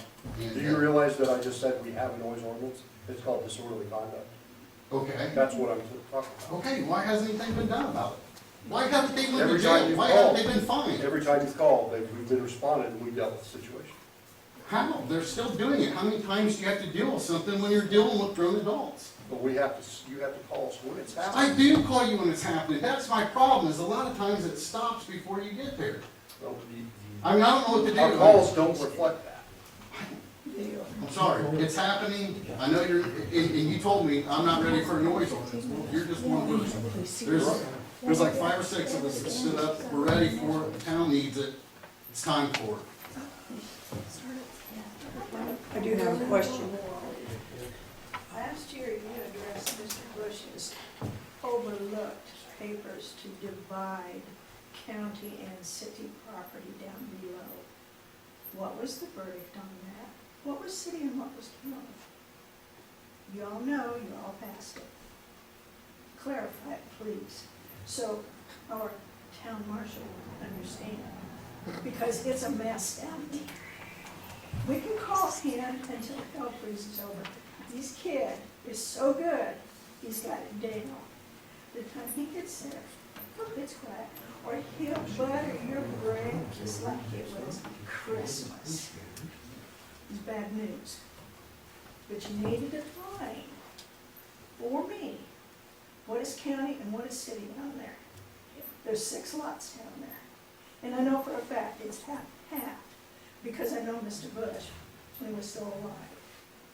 We can pull them up and get But please pull everybody it a up and copy, verify it for us. so we all know what city. I'm not so sure that map's not back there in the back. Is it back there with your stuff? I thought I saw it just the other day when I was.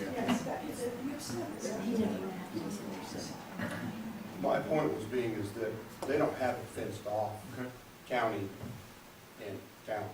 There's no dividing lines down there. I know, but there is surveyor markers somewhere.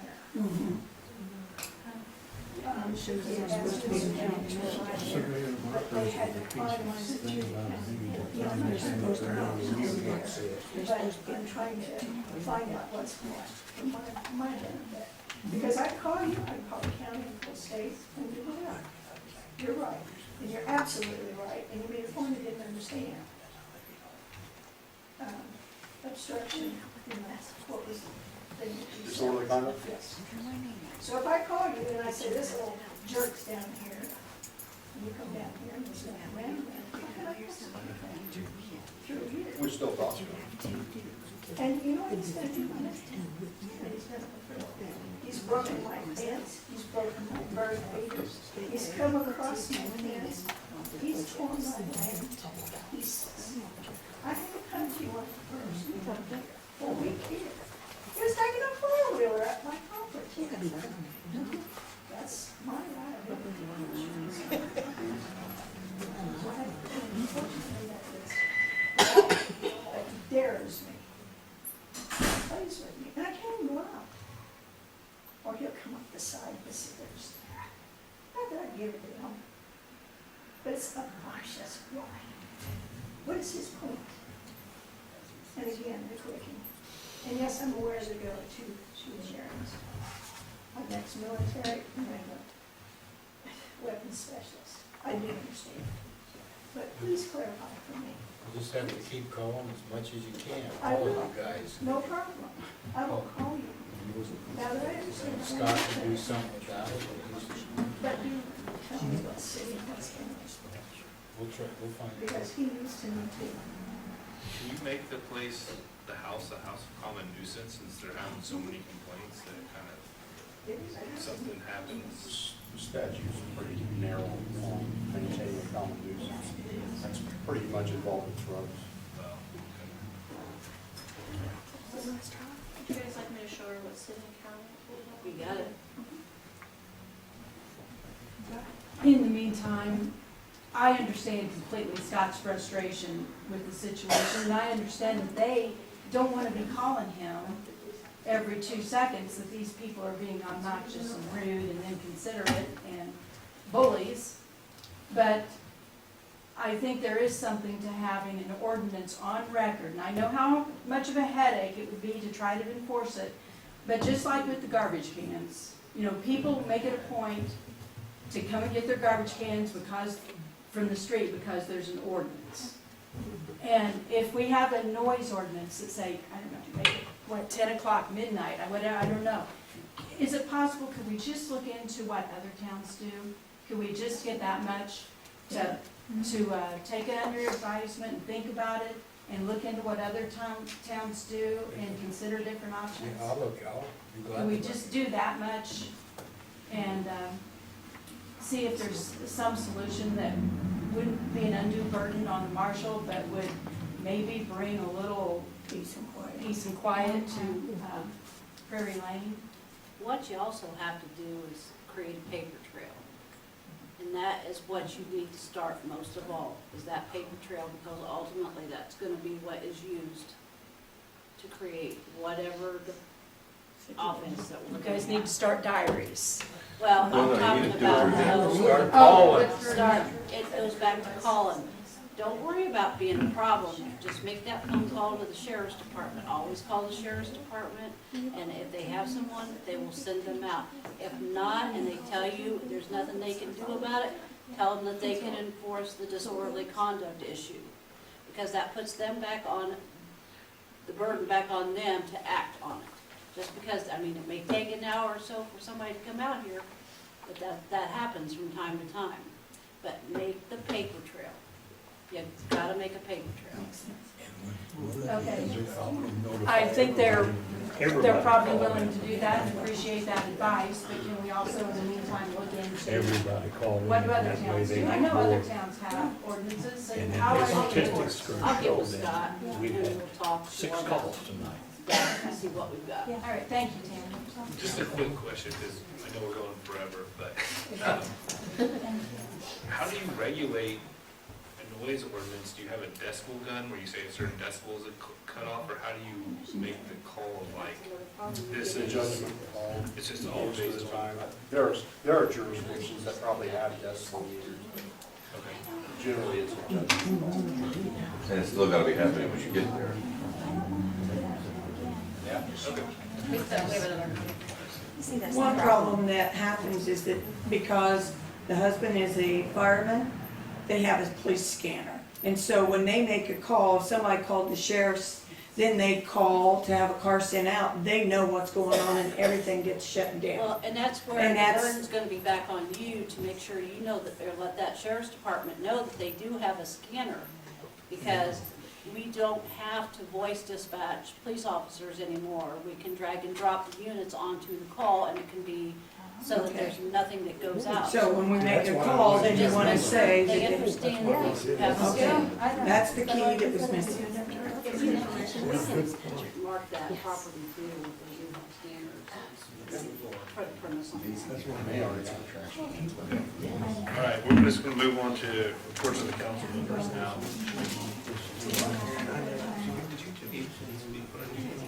You came to the show? All right. Okay.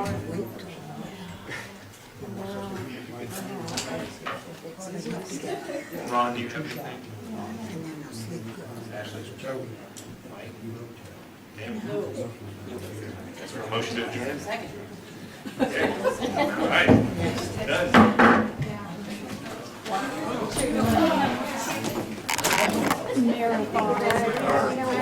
They keep getting longer. I thought they'd get shorter.